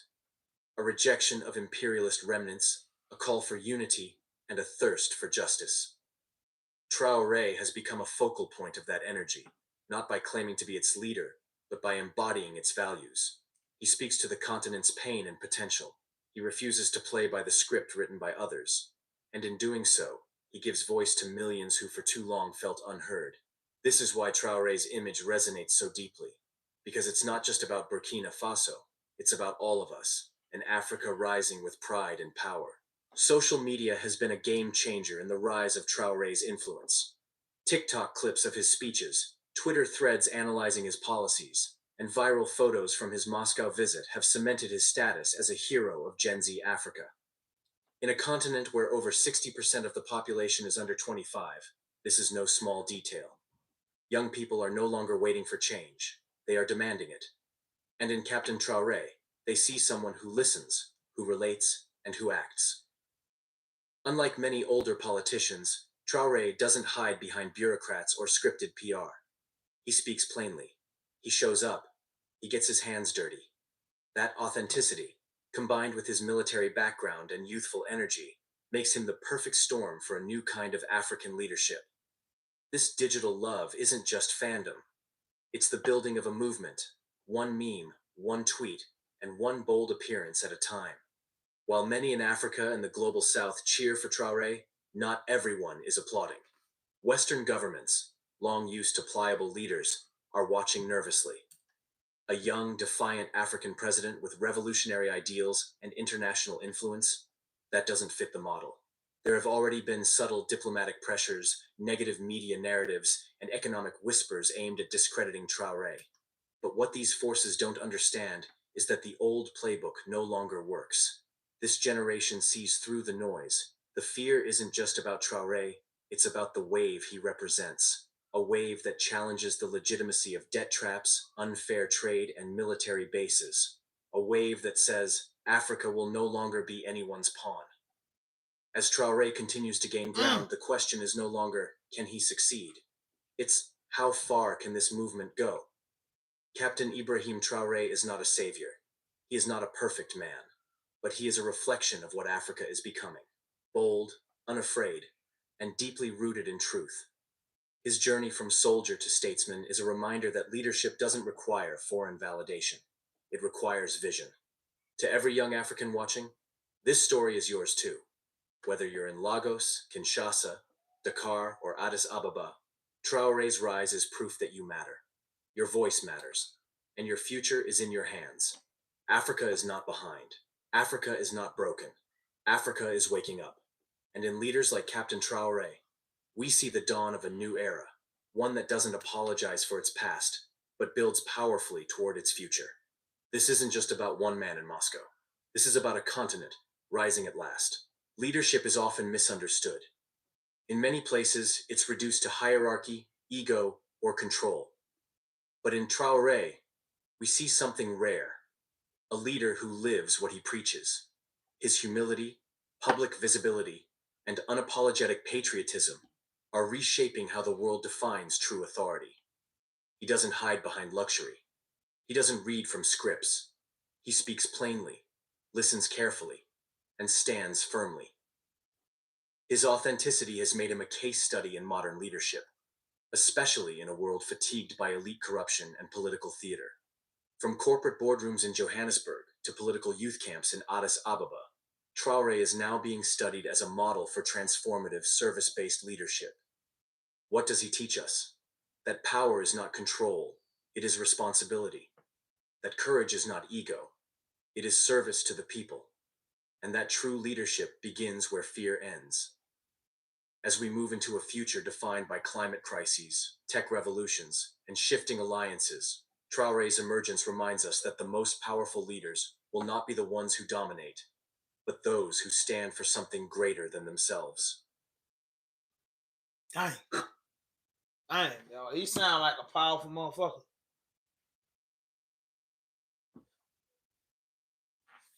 He sound like a powerful motherfucker. I like him. They said he tried to hit him and all that already. He's surely powerful. What is this that he has with Trump? It is. Let me hear this. Introducing the African that Dynasty light News pushing Channel out app, the your river. gateway to stories that's overlooked by the corporate mainstream media. At African Diaspora News Channel, we cover stories that don't receive mainstream attention, and we serve as the voice to the Tuba Black community. We are committed to informing and educating through the power of media, connecting the African diaspora one story at a time. With our platform, we're helping to end injustice by exposing it. Join us in standing for excellence in journalism and serving our community. Download the African Diaspora News app today. Captain Ibrahim Traore recently granted mining license to a Russian company called Nogo. They are expected to take 85%, while Burkina Faso takes 15%. I know you say that's unfair, but that's the agreement made. Well, they are to pay tax to Burkina Faso. It's estimated to produce 20.22 metric tons of gold for 8 years, as it is an 8 years project. It is to provide over 2,000 jobs for the Burkinabe citizens, and it will also enrich Burkina Faso with $80 million. Now that's a whole lot. So Burkina Faso is gaining a whole lot from it. Now, why do the West want Burkina Faso's president, Captain Ibrahim Traore, gone? Why? This is a very smart move from Captain Ibrahim Traore. Well, we know that France is after the gold and natural resources in Burkina Faso, after the resources. We know that for sure. In a time like this, Captain Ibrahim Traore wisely granted access to Russia to mine their gold. Isn't that wonderful? I'm excited because in a time where France think they can just, do what they want to do and get their way in Burkina Faso, Captain Ibrahim Traore is saying, no, we've had enough of you. We do not want you any longer in our land. And guess what? They can't come to Burkina Faso to take the gold in Burkina Faso because Captain Ibrahim Traore is indirectly saying, Russia is in charge. You have to go through Russia to get the gold. I actually love this.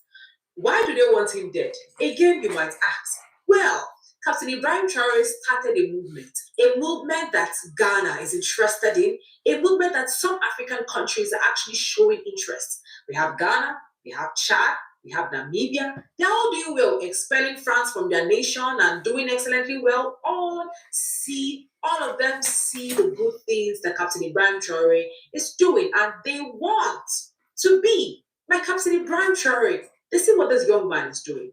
So these guys know that if they allow Captain Ibrahim Traore remain on seat, it's going to influence other African countries. We got to get into that, but they don't show what Trump doing with him.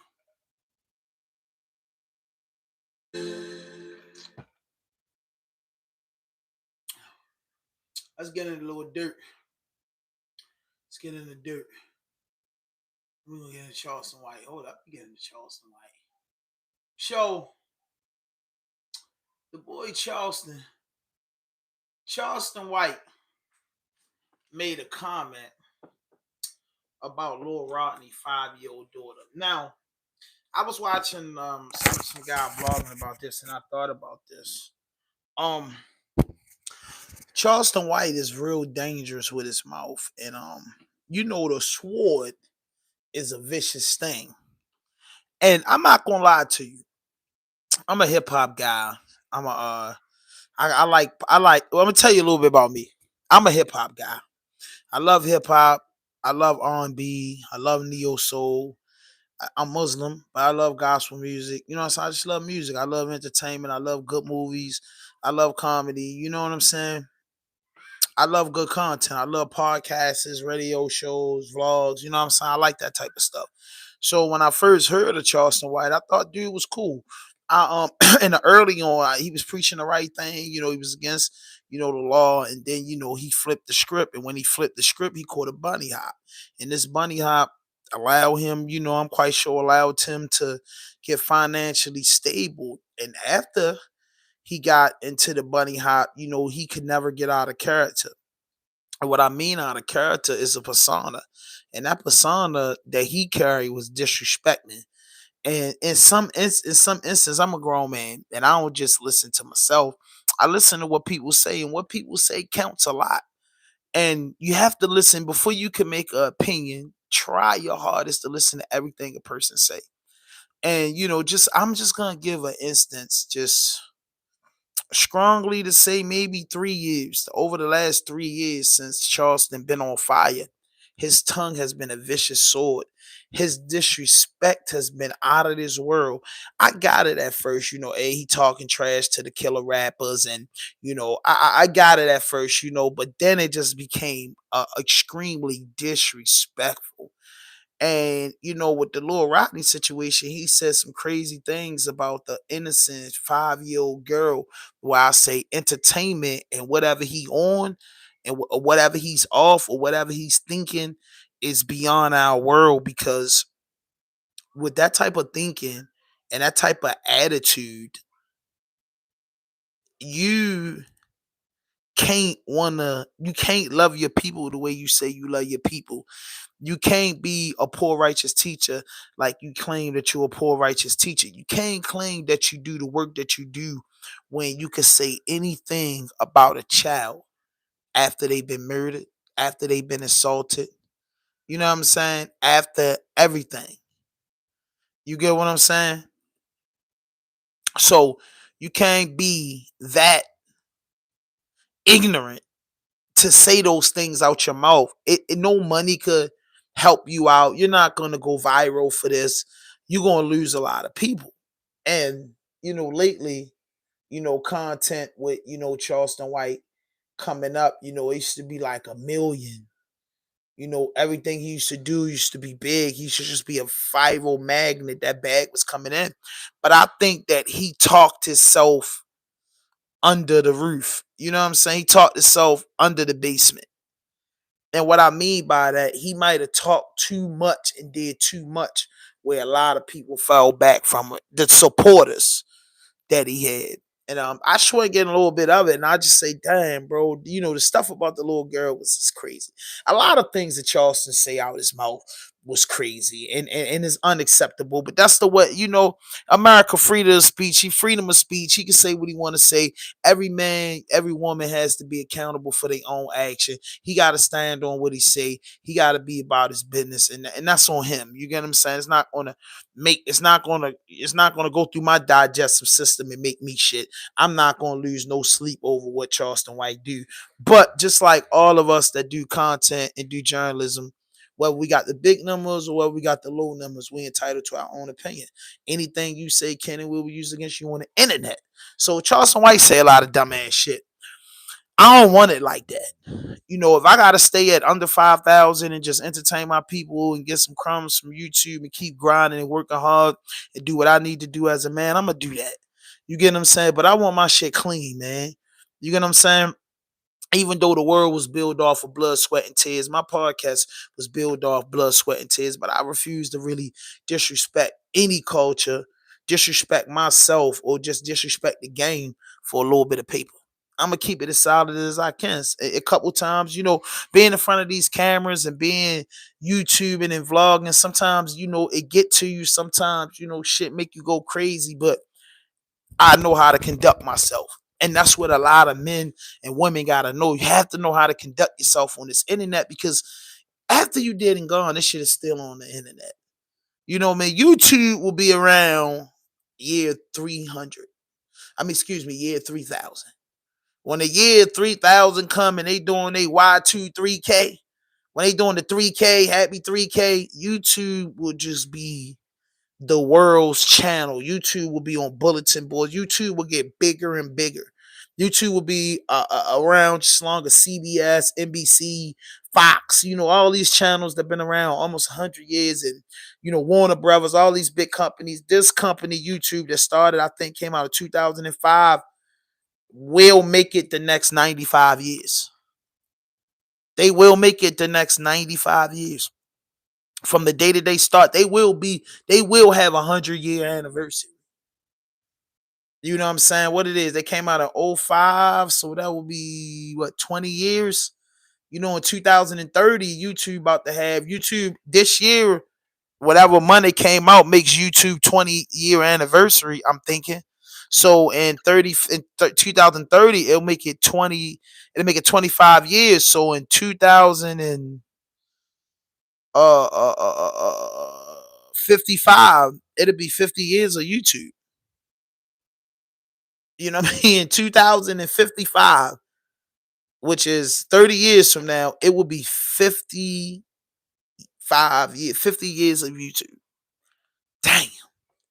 50 years of YouTube will be out. So a lot of the shit that people be saying and doing will be around in the 50 years to come. It will be like, how we see old shows like MASH, and you know what I'm saying, shit like that. Yeah, bro, it'll be around forever. So your ignorance will be on YouTube forever. So you gotta watch what you say. You know what I'm saying? You gotta watch what you say. Automatically, you gotta watch what you say, bro. Because anything you say can and will be used against you on the internet. Then your kids gotta grow up, your grandkids gotta grow up. And what if your ignorance wear down on a generation and somebody try to repeat your ignorance? So that's what I gotta say. A lot of content creators gotta watch what they say.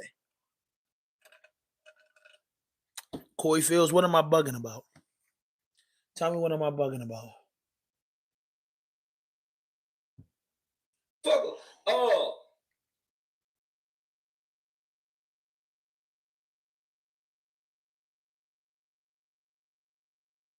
That concept.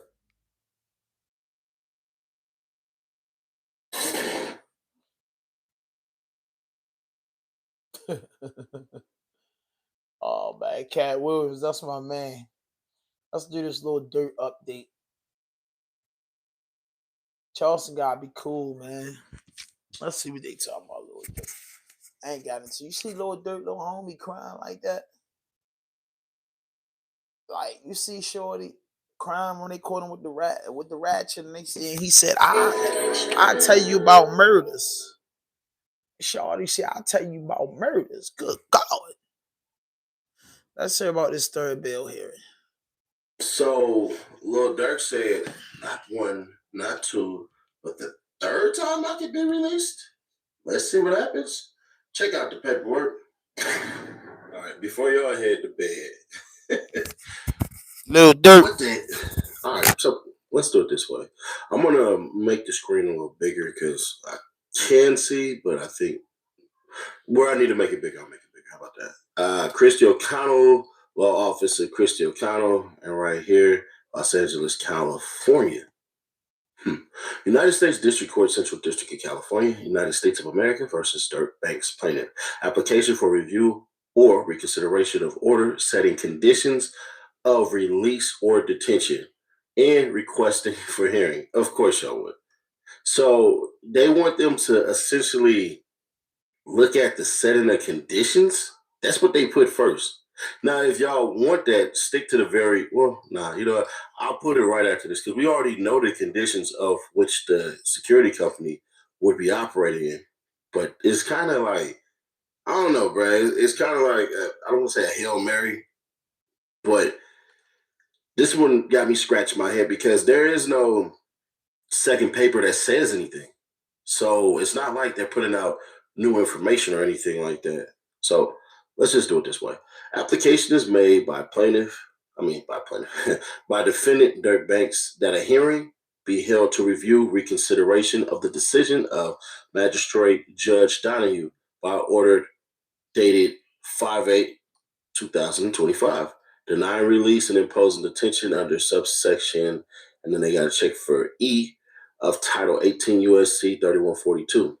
And then right here, a hearing is being sought before a district judge to review all information presented to and considered by the previous judicial officer to be presented to criminal duty district judge if case is unassigned. So basically, they're going over his head. They're like, nah, bro. We don't like the decision that you just did. Let's see if we can go above and beyond. That's what that reeks up to me. Release sought. Defendant Banks seeks an order of pretrial release on conditions that include a secure bond supported by a $1 million cash or $1 million cash from Alamo Records, $1 million cash from defendant Banks, $700,000 equity in real estate property, any additional third-party sureties and guarantors to satisfy a bond amount that the court deems necessary. Proposed conditions of release to include home confinement with electronic monitoring and 24/7 surveillance by RSEC Security Service and any other conditions the court deems appropriate. Counsel for the defendant and plaintiff, United States government, consulted on 5/9/2025. And opposing counsel declines to stipulate an order providing the relief sought, meaning basically, we got it all because they ain't really saying nothing. And then basically, telephone notice is given to ASUA on 5/9/2025, and then interpreters not required. Defendant is in custody, 5/14/2025. Christy O'Connell for Durk Banks, moving party. Application for review or reconsideration of orders setting conditions of release detention, 18 USC 3142, and request for hearing. Update on Lil Durk. He had his bond hearing today. He looked good. He looked like he was in good spirits. No crazy weight gain or anything like that. He looked good. The judge was on the same vibe she was on last time, which is that wait. Shiki, we love helping you save. I want to see my man Durk. Y'all think Durk gonna pull his bail off? I hope so, Durk. They're saying murder for hire. They're saying you put bounties up. They're saying you ordered the shooters. They're saying the shooters shot. I'm saying that's going to be no bond. There's basically no argument you can make to this judge in a murder for hire case to get a bond. The one silver lining for the defense is that the prosecution's case has taken two major hits. One, the prosecution has had to abandon their allegation that he rapped and celebrated about this murder, that he put these lyrics out talking about, oh yeah, I got you, you out here screaming no, crying in the street. Prosecution had to back away from that allegation. It was proven false. They need that allegation, and now they're not going to be able to have it. The other allegation they backed away from, which is huge, it shows the weakening of the case. Previously, the prosecution had alleged that Durk paid the bounty for the death through one of his co-defendants, and they named the co-defendant. Now they've backed off that allegation. They're not actually saying that Durk paid the bounty through the co-defendant or anyone else. And the fact that they're not saying that suggests that previously they thought they were going to be able to prove that he paid the bounty through the sky. And now they know we're not going to be able to prove that he paid the bounty through the sky. And so they took it. So here we go right here. United States District Court, Central District of California. Minutes, detention hearing, review / reconsideration of bail, detention order. There'll be a hearing. And then here you go right here. Patricia Donahue. We're probably going to have to do some deep digging on her to see what's going on, because some I'm just not liking right now. Essentially, it's what the next slide, well, not the next slide, but the slide after me will be saying, right? So, yeah, basically, we go down and we can see review, reconsideration of bail, detention order, bond hearing, and then it says plaintiff's defendant request for review, reconsideration, bond, detention order had a request is denied, basically. And just like that. Just like that. I'm not laughing at Durk or anything like that, but it's just that simple. It's just that fast. So I'll probably put it at the end, but we have exactly what the people had wrote for the detention as far as the security company. So just bear with me real quick. So this right here is defendant Deutsche Bank's notice of filing of Exhibit B, memorandum in support of application for reconsideration of detention order. Deutsche Bank, through his attorneys, Drew Phillim, Marissa Goldberg, Jonathan and Berryman, and Christy O'Connell, hereby files Exhibit B attached here too in support of Mr. Banks' memorandum in support of application of reconsideration of detention order, docket number 137, and then basically dated May 7, 2025. I was going to put this out when it dropped, to be fair, but I just was like, nah, because it dropped yesterday. As Drew basically, I don't want to say he was presumptuous, but we just seen that he got denied. Let me show you what the security company said. Exhibit B. Scroll over. Dear Honorable Judge, I hope this letter finds you well. I'm writing you in response to your concerns regarding the potential risk associated with allowing a high-profile individual to have the freedom of movement while under bond. As an established security agency with experience in residential security, I would like to outline the processes and procedures that can be implemented to ensure compliance with any court-ordered restrictions for this individual. To begin, it is paramount to establish a protocol that directly addresses the court's restrictions. Our company can provide a dedicated security team to monitor and enforce these limitations effectively. Here are some recommended procedures we would implement.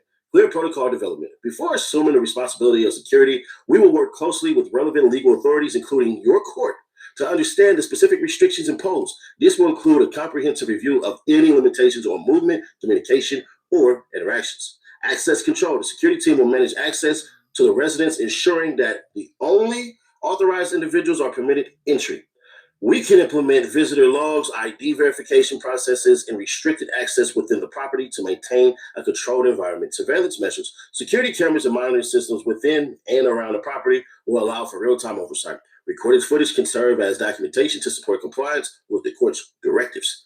Regular reporting. Our security personnel will provide regular reports detailing the activities of the individual, including any suspicious behaviors that may indicate a potential violation of court-ordered restrictions. This reporting can be tailored to your requirements, ensuring timely communication with the court or designated authorities.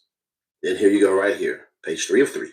Incident response protocol. In the event that the individual attempts to violate any restrictions, our team is trained to follow specific response protocol. This would include documenting the incident, thoroughly notifying law enforcement if necessary, and immediately informing the court or authority of any violations observed.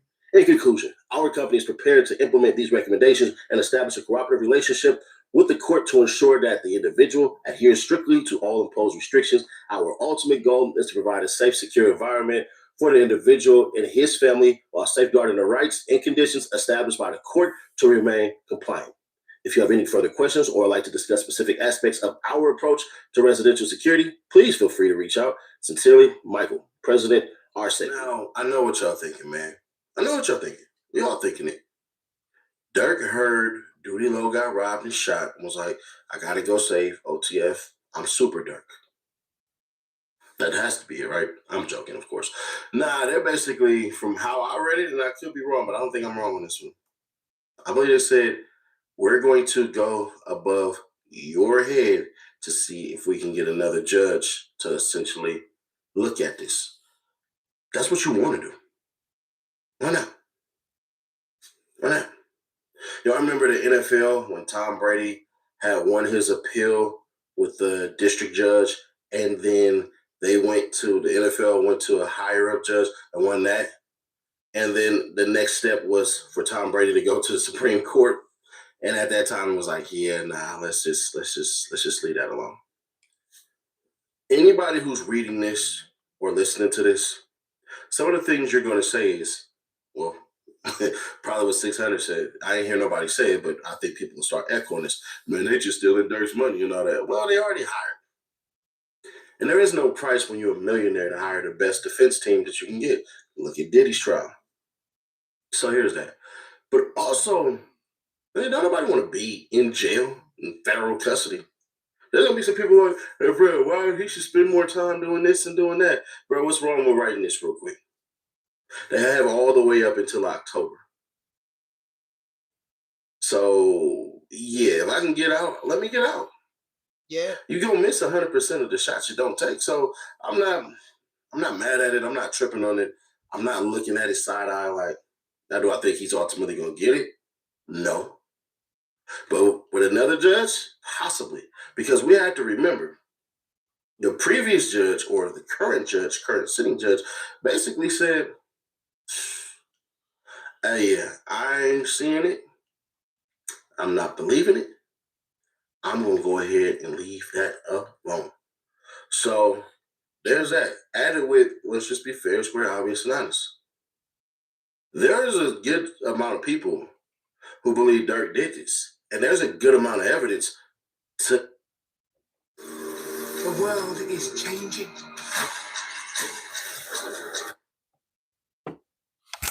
I mean, Durk paid lawyers millions of dollars. So being as though Durk paid the lawyers millions of dollars, I feel like Durk gonna keep fighting for his bail. Like you said, you only miss the shots you don't take. You know what I mean? You know what I mean? That's just law.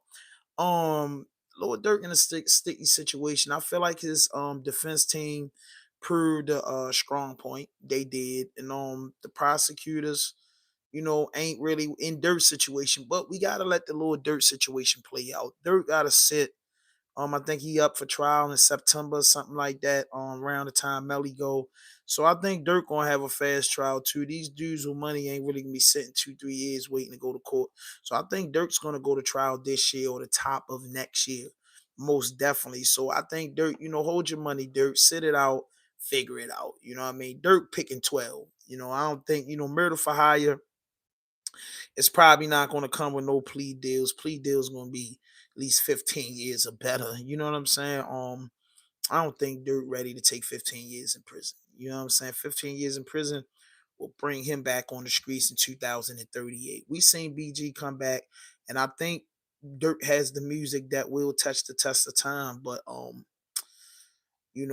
Durk's a legend. In his age bracket, his age group, Durk's a legend. I think he has some forever music. I think he has music that will be getting. You will still listen to Lil Durk in 2030. I don't think Durk's gonna fall off the off the face of the earth. Durk's a superstar. Durk been around a long time already. He put in a lot of work musically. So the work that he put in with the music and a lot of unreleased music will carry Dirt on for the next 10 years. It will, but I don't think Lord Durk's gonna take a plea deal. I don't think Lord Durk's gonna go. I don't think Durk's gonna plead guilty unless it's something like 5 years. You know what I'm saying? Maybe 5 years for whatever, 5 years, maybe 5 years probation. That's the farthest I'm going. Even a 10 piece, Durk might get toward and take a dime. You know what I'm saying? Durk might take 10 years. You never know. But I don't think Durk will even agree to nothing more than 10 years. I don't think he would. I wouldn't. You know what I'm saying? And if you got the money to fight, he got the money to fight. And then what comes after a sentence? Appeal. Appeal come after a sentence. Just because you get convicted of something the first time don't mean that you can overturn it in court. But it take a long ass time to do that. That's a long fight. When you're dealing with court and prison and cases and shit like that, one thing about it, my grandmother always told me it's easy to get in trouble, but it's hard to get out. So definitely you could, you could appeal or you could do rack of shit. But I can honestly say it's not gonna be no cakewalk. Hit that notification. Wilson, what's good? Hit that notification button, hit that subscribe button, drop a like, leave a comment. But that's how I feel about the Durk situation. I feel like Durk is going to be just fine. But Durk got to wait it out. And you know what I mean? He got, like I said, when you're a millionaire and you're going to pay for it. Why not? I got the money to do it, and your freedom is priceless. So no matter what it takes and how much it takes, you know what I'm saying? You're going to put that on, you're going to put that up, to secure your freedom. Durk got 6, 7 kids. Durk got, Durk's a superstar. Durk got a lot on the line. But in a game, in this street shit, you can have a lot on the line, and then you can put it all on the line. And sometimes you got to sit down and lose it all to get it back. Boosie showed you that. BG showed you that. Fat Joe showed you that. Numerous of rappers, went to jail. Pooh Shiesty just touching down. You know what I'm saying? So, you know what I mean? That you could get back. You know what I'm saying? But we got to see. Right now, it's all about the Diddy case. You know what I mean? This Lil Durk and Melly case got to play out. But it's right now, it's really all about the Diddy situation. Sure enough, it's all about the Diddy situation.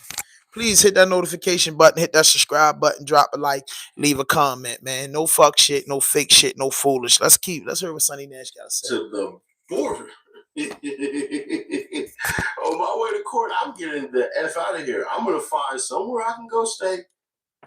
Probably somehow we just bought a house in Florida. And Cuba, here we go. The Coast Guard ain't going to catch me. I'm sorry. That's how I'm looking at it, bro. There's no way in hell. If it's granted. Yeah. But like I said, I think Durk is going to beat it. So, just because I think that don't mean he might not think that. But we will see, bro. Yeah, interesting though, right? Crazy times. But should keep your people away. They try and say that Durk confessed to the murder on academics. You know what I mean? Basically saying the way he's saying that he basically, taking ownership for the pub shit. But I don't see that. The feds and prosecutors and they're gonna try to, court systems and state's attorney's offices gonna always try to come up with this scenario. They 50-50. 50% of times they right, they got you. 50% of times they wrong. It's plenty of times that the court system bring up cases against people that they know that's not gonna stick, or they bring up cases that they know they could probably get a sneaky conviction in, and they know the court of special appeals gonna straighten it out. You know what I mean? So that's just how I go. But do I want Durk to sit? No, man, I want Durk to come home, man. I want Durk to come home. Durk been in a lot of shit. So what we got on the news? So this is the part of the show, man, where I just dig into the news crate, bro. I dig into the news crate, and I just go to the news, because that's what's on my joint. Out of all my subscriptions, I go to the news. You know what I mean? So, workers at New Orleans jail arrested. This is good news. Tonight, the breakout at a New Orleans jail was an inside job, arresting jail maintenance worker Sterling Williams. They say he turned off the water to this cell, enabling 10 inmates to escape through the wall. According to the arrest affidavit, Williams told investigators one of the fugitives told him to turn off the water, threatening to shank him if he didn't comply. An inmate also tried to take Williams's phone, according to the document. He intended to assist these individuals to leave that facility. The sheriff's office says a total of 3 jail employees are on leave without pay.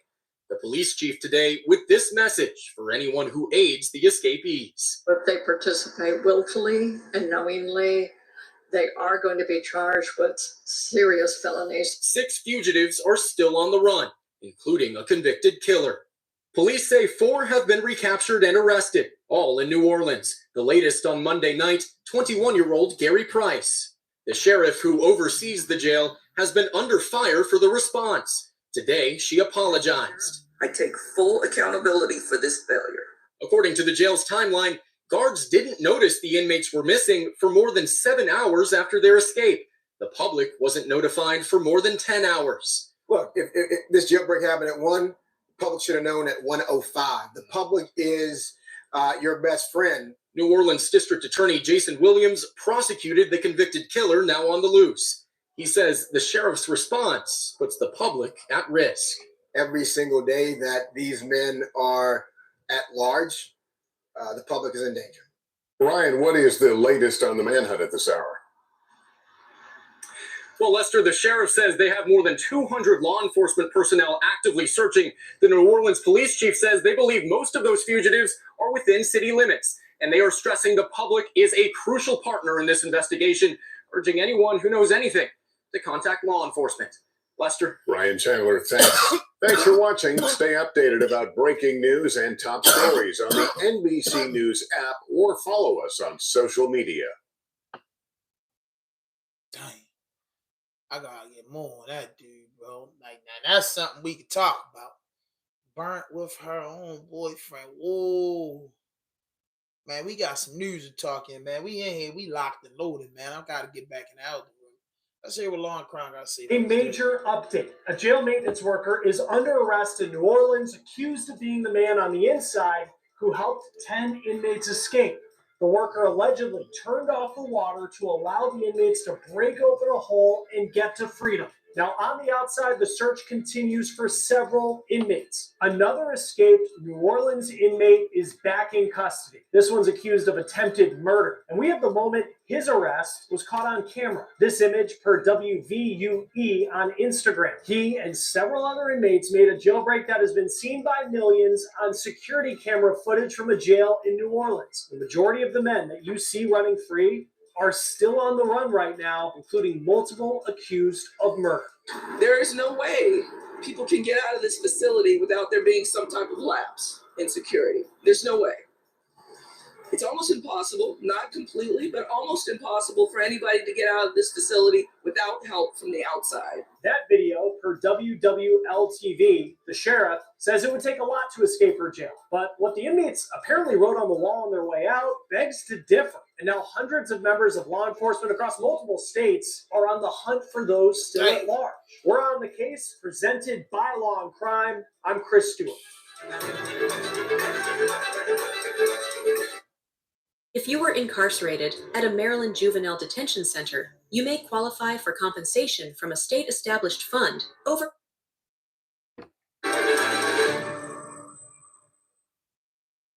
The local sheriff in New Orleans said that she would be investigating her staff to see if those inmates had any help in their escape from her jail. And it turns out that a maintenance worker is now under arrest, accused of helping turn the water off, which played a key role in allowing those 10 inmates to escape.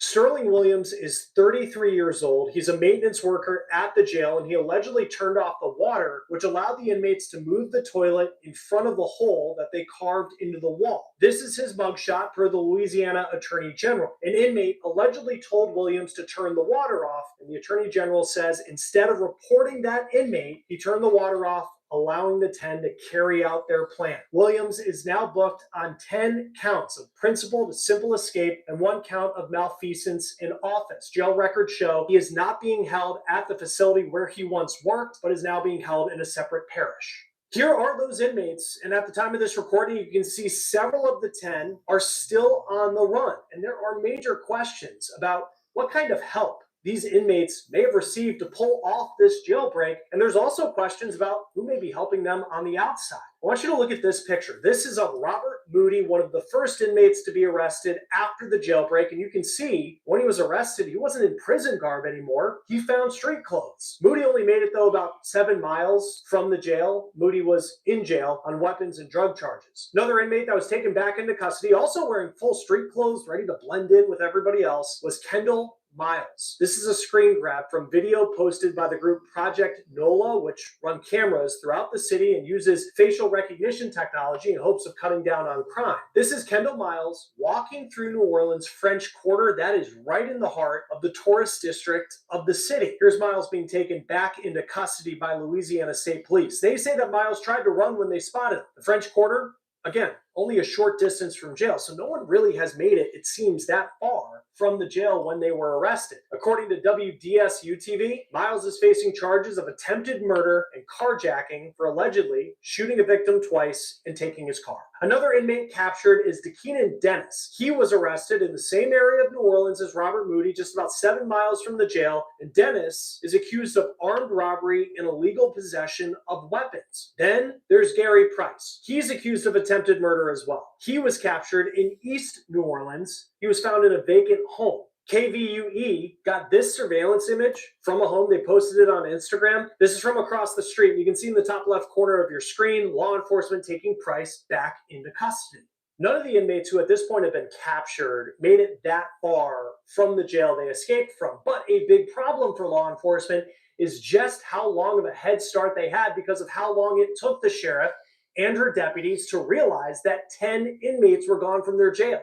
This is video from the Orleans Parish Sheriff posted on social media showing inmates around midnight on May 16th. And you can see the inmates yanking on a jail door to break it open. And also some inmates walk by, some act like they don't see anything. Others eventually come over and help that inmate in orange break it open. And it only took less than a minute and a half from the beginning of that inmate yanking that door to it eventually breaking open and then the inmates being able to get in through that cell door. Obviously, when you're watching this, you might be asking yourself as well, where are the guards? And is anyone watching this video? I'll get to that in just a moment. But as this video continues on, as soon as the door breaks open, the inmates pile into one of the cells and then out they go through the back, as you see in the video here. The next piece of video may be hard to see here as well, but we'll zoom in on it. We'll show you. You can see some of the inmates running across a highway as they make their way away from the jail.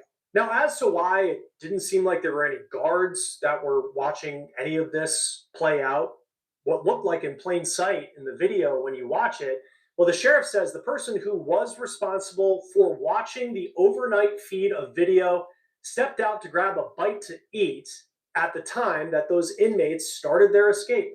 It wasn't until 8:30 the next morning that authorities realized that 10 inmates were gone. Remember, what we just showed you of that escape, that was around midnight the night before. Now, this is what the authorities found in the jail cell. That toilet pulled back, pushed aside, leaving a big hole for the inmates to get out. And also, as you probably have seen by now, the inmates left some parting words for the sheriff and the deputies and the guards and everybody who ran that jail facility, like, quote, "Too easy, LOL," and also a smiley face with its tongue out and some more colorful language that we can't show you on air here. Now, it wasn't until later that day that the local sheriff posted this on her X account, letting the public know about the jailbreak. The hours it took for authorities to let the public know that violent offenders were on the run, that has created a lot of anger in New Orleans, and a lot of people are criticizing the sheriff. The sheriff also said that they're investigating their own staff to see if these inmates got any help from the inside. The sheriff's also blaming defective locks for the break. Here's part of what she said in this video per Fox News. We're still gathering information. We are investigating our own to find out exactly what happened and where those lapses were. But there were supervisors on duty.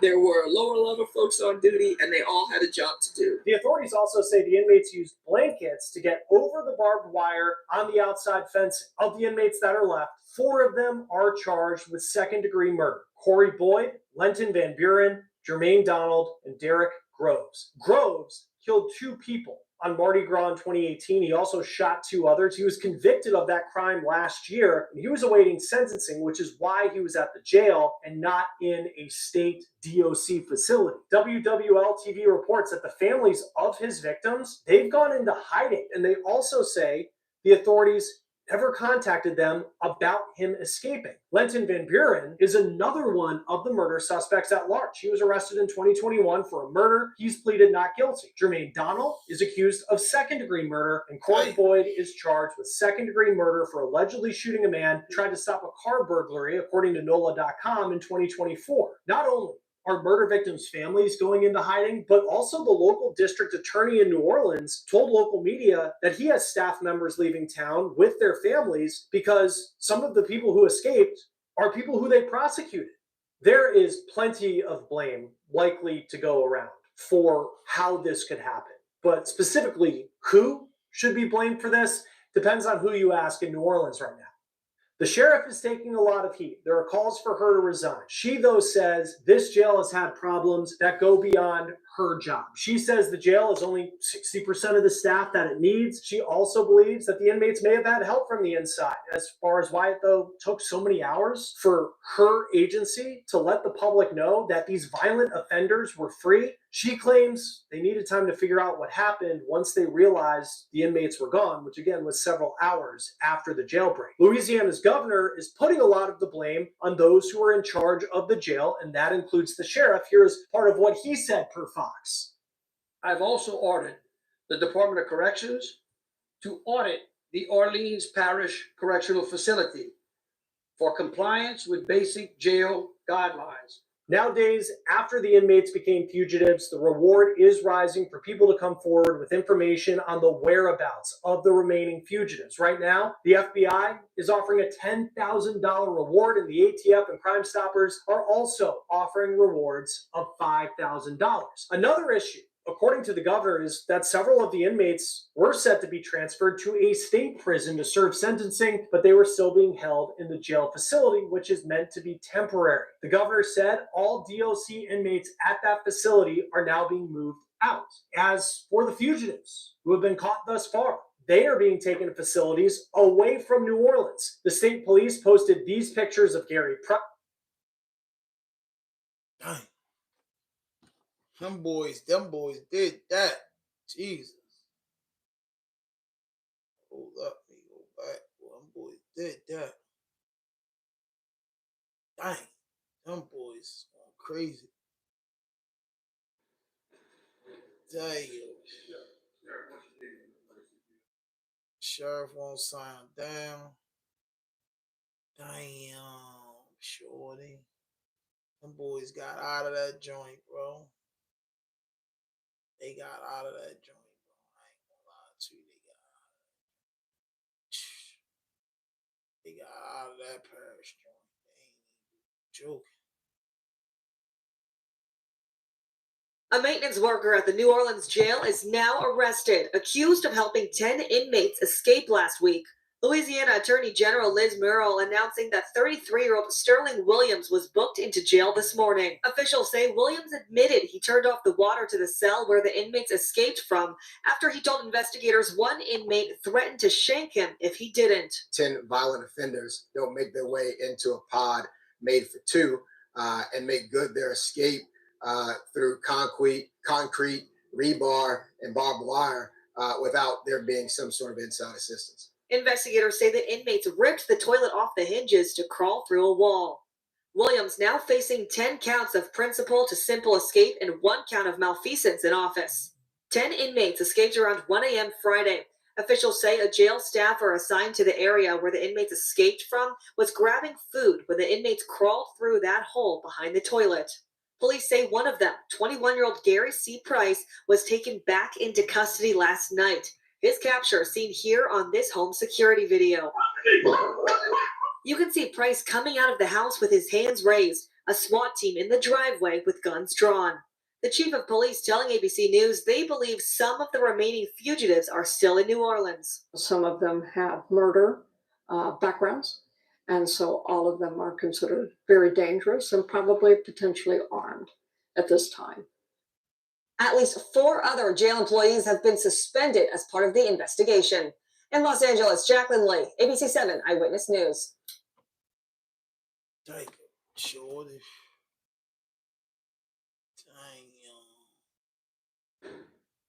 Thanks for being with us here on Live Now from Fox. I'm your host, Christina Evans. As promised, we're now going to be heading down to New Orleans there in Louisiana, taking a live look there over the skyline, where we're now finding out more information after investigators have busted a jail maintenance worker who they say helped 10 inmates escape. Putting this up on your screen as well. This is from the Attorney General saying that Sterling Williams, that's that jail maintenance worker, has now had a bond set at $1.1 million. $100,000 for each charge that he is facing. She also goes on to say that if you are helping any of those escaped inmates in any way, you too will be prosecuted to the fullest extent of the law. Of course, we know that breakout happened in Louisiana early Friday. Let's now check in with Fox's Bowen Kedrovich. He's there in New Orleans. Bowen, what else can you tell us about this jail escape and, of course, those inmates who have been rounded out in the aftermath? Hi, Christina. Well, according to the Louisiana Attorney General's office, they say that a jail staffer had admitted to helping those 10 inmates escape jail. Now, investigators say that an inmate asked jail staffer Sterling Williams to turn off the water in a cell, and he did it instead of reporting the inmate. This is a hole the inmates climbed through behind the toilet. And officials say the inmates were able to escape behind the toilet only because the water was turned off. Investigators say the 10 inmates left through this hole and then climbed over the jail wall using blankets to get over the barbed wire. So far, law enforcement has managed to capture 4 of the 10 inmates that escaped. The latest in New Orleans East yesterday evening, and he was in the Orleans Parish Jail charged for murder. But 6 other inmates are still on the loose, one of whom is a convicted killer. One official who prosecuted some of these men say he's worried about his safety. Your face is freaking me out, man. It's because just dang, they got dudes saying they worrying about these dudes. Personally afraid, not just for myself, but for my lawyers who tried the case against the individual twice. We were asking for a life sentence of this man, and he is now at large. Williams says law enforcement has also moved families that feel threatened by the inmates that are on the loose as well, and those families have been moved to safe locations. Christine, I'll send it back to you. All right, Bowen, thank you for the latest update. Before I let you go, I have to ask you, as you're there in the city of New Orleans, have you heard from any passerbyers on the street, folks still talking about those 10 inmates who have escaped? Do any of them feel like their safety is in danger now that they know that some have been charged with murder and are now out on the loose? Yeah, it is definitely on people's minds here, and not just in New Orleans, but also neighboring cities as well. I was talking to a friend actually over in Covington, Louisiana, which is just 45-minute drive north. And they were telling me that, you know, these inmates had enough days to easily travel out of the city of New Orleans. So even outside of the city, people are being alert as well and concerned about these inmates on the loose. All right, again, Fox's Bowen Kedrovich there in New Orleans giving us that update. We appreciate your time. Thank you. All right, we did want to bring that to you here on Live Now from Fox. Take another live look there in New Orleans. Earlier today, we also did hear from the Attorney General making some of those remarks, giving an update as well. Let's listen into this here on Live Now from Fox. Security prison, it's got to have features in it that will handle people who need higher security measures. How they were doing that inside the prison, I can't answer that yet. I did watch parts of that council hearing. I think that, you know, I'm someone who believes that fiscal transparency is a given. This is taxpayer money. It is a lot of money, and I think that, you know, we ought to be able to see exactly how that money is being spent. And I promise you that with all of the attention that is now being given to this, everyone's going to be looking at that. You know, I mean, it's not just going to be a city council sheriff discussion that happens month to month to month. I mean, everybody's looking at it, and the governor's audit team is going to have, I think, a significant thing to say about the running of the facility, the staffing of the facility, and the funding of the facility. Attorney General. Sheriff, when it comes to this escape, and given the fact that we've had 2 Orleans area lawmakers now calling for Sheriff Hudson's resignation, what are some of your thoughts about whether she should resign? I'm not going to, you know, answer questions about that. I don't think it's appropriate for me to answer that question. I think that, you know, I'm focused on my job right now, which is conducting an investigation inside the prison. And I will say that the sheriff has been cooperative from the beginning. I came in on Friday afternoon with my people. I have been very clear that I believe this investigation should be independent of the sheriff's department. But, you know, there are some people there that are being very, very helpful. We need to understand what they do, why they do it, how they operate. I appreciate that cooperation. And so, you know, I want to continue to facilitate a productive relationship with the sheriff. I know that she is addressing, you know, the issues as best she can right now. And what that means for her in the future is not my concern right now. Look, we're all the captain of our own ships, and I think she took responsibility at the hearing today and said, I take responsibility for what happened. That's appropriate. If it was me, I think you have to do that. You're the captain of your own ship.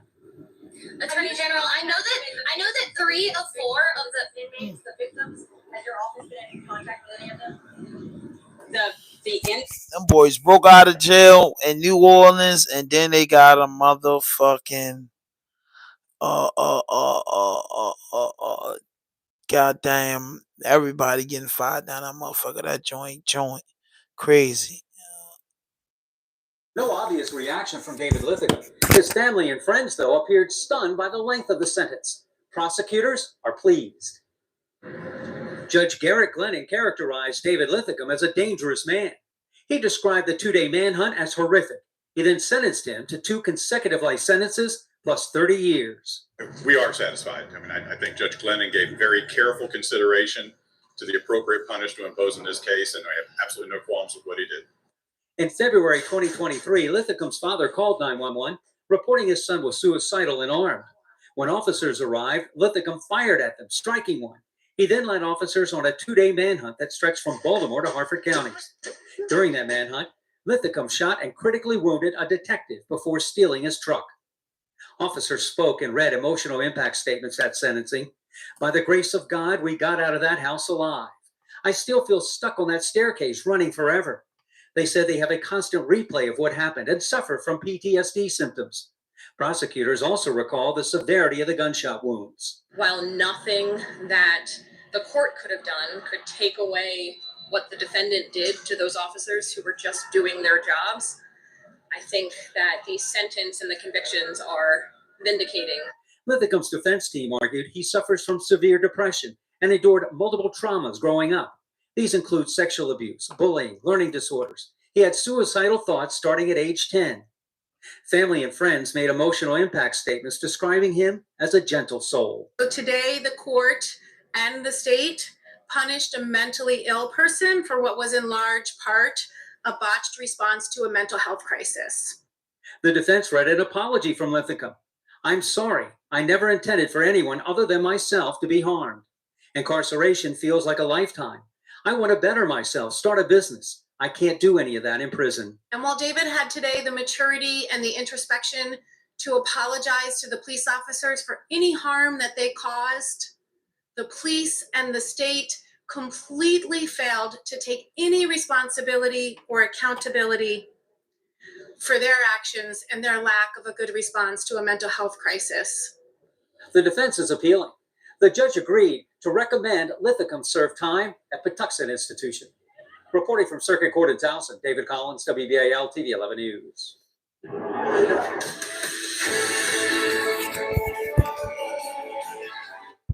Damn. Lithicum shot the police. He didn't even kill him and got life out here. So that's what I'm telling you. That's that shit. And Maryland ain't no joke. He was mentally ill. The police didn't die. You know what I mean? Allah Akbar. They survived. I think 2 life sentences was tough. 50 years maybe. But I don't know, you know what I'm saying? Like I said, that was something that he really did. He went on a manhunt, he shot at the police, he lost his mind. And they saying that he's mentally ill. So anything can happen. When people are mentally ill, man, that's something that you have to take really, really into accountability. And it has to be, based on crime, based crime after crime. I think that he'll do time in prison. He'll sit in prison for a long time, but I think the years to come, his defense team is gonna fight for a lighter sentence. I've been to Patuxent and I was in the drug program in Patuxent.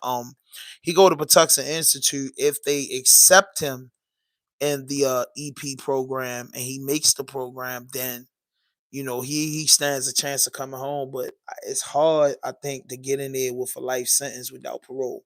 If you get in there with life with parole, then I think those doctors and that staff can help rehabilitate you. But when you sentence to Patuxent hold the power of getting you released from prison. I don't know how they work with lifers without parole. But you know, I heard through the grapevine and through the prison walls when I was there, like I seen a lot of dudes with life get turned the way he didn't make the program. I seen a dude with life make the program.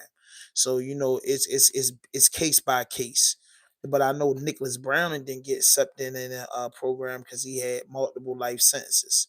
So you know he faced that too. So just because the judge said doesn't mean it goes down like that. People got to understand that when you get sentenced, what the judge say is law. That's true indeed. But when you get sentenced, man, you got to go through commitment and DOC, and they got their own fucking rules, and they do things how they want to do things. But I think that overall, bro is gonna get into he's gonna go to Patuxent. You know, first he's gonna go to North Bryan to go through DOC, go through the process. He got a lot of time, and it is whenever they feel like, whenever they got a bid for him in Patuxent, you know. But he's white, so he probably go to Patuxent instantly. You never know. I don't know, but you know, he probably end up in Patuxent, you know, in a couple years, or he might go through DOC and they might send him straight to Patuxent. I don't know. But hey, man, I thank y'all for tapping in, man. Again, man, I'm pushing myself back into the algorithm. I'm getting this content, and we, you know what I mean? We covered basically everything and talked about a little bit of everything. But listen, hit that notification button, hit that subscribe button, drop a like, leave a comment. No fuck shit, no fake shit, no foolishness. Anything you say can will be used against you on the internet. RDP.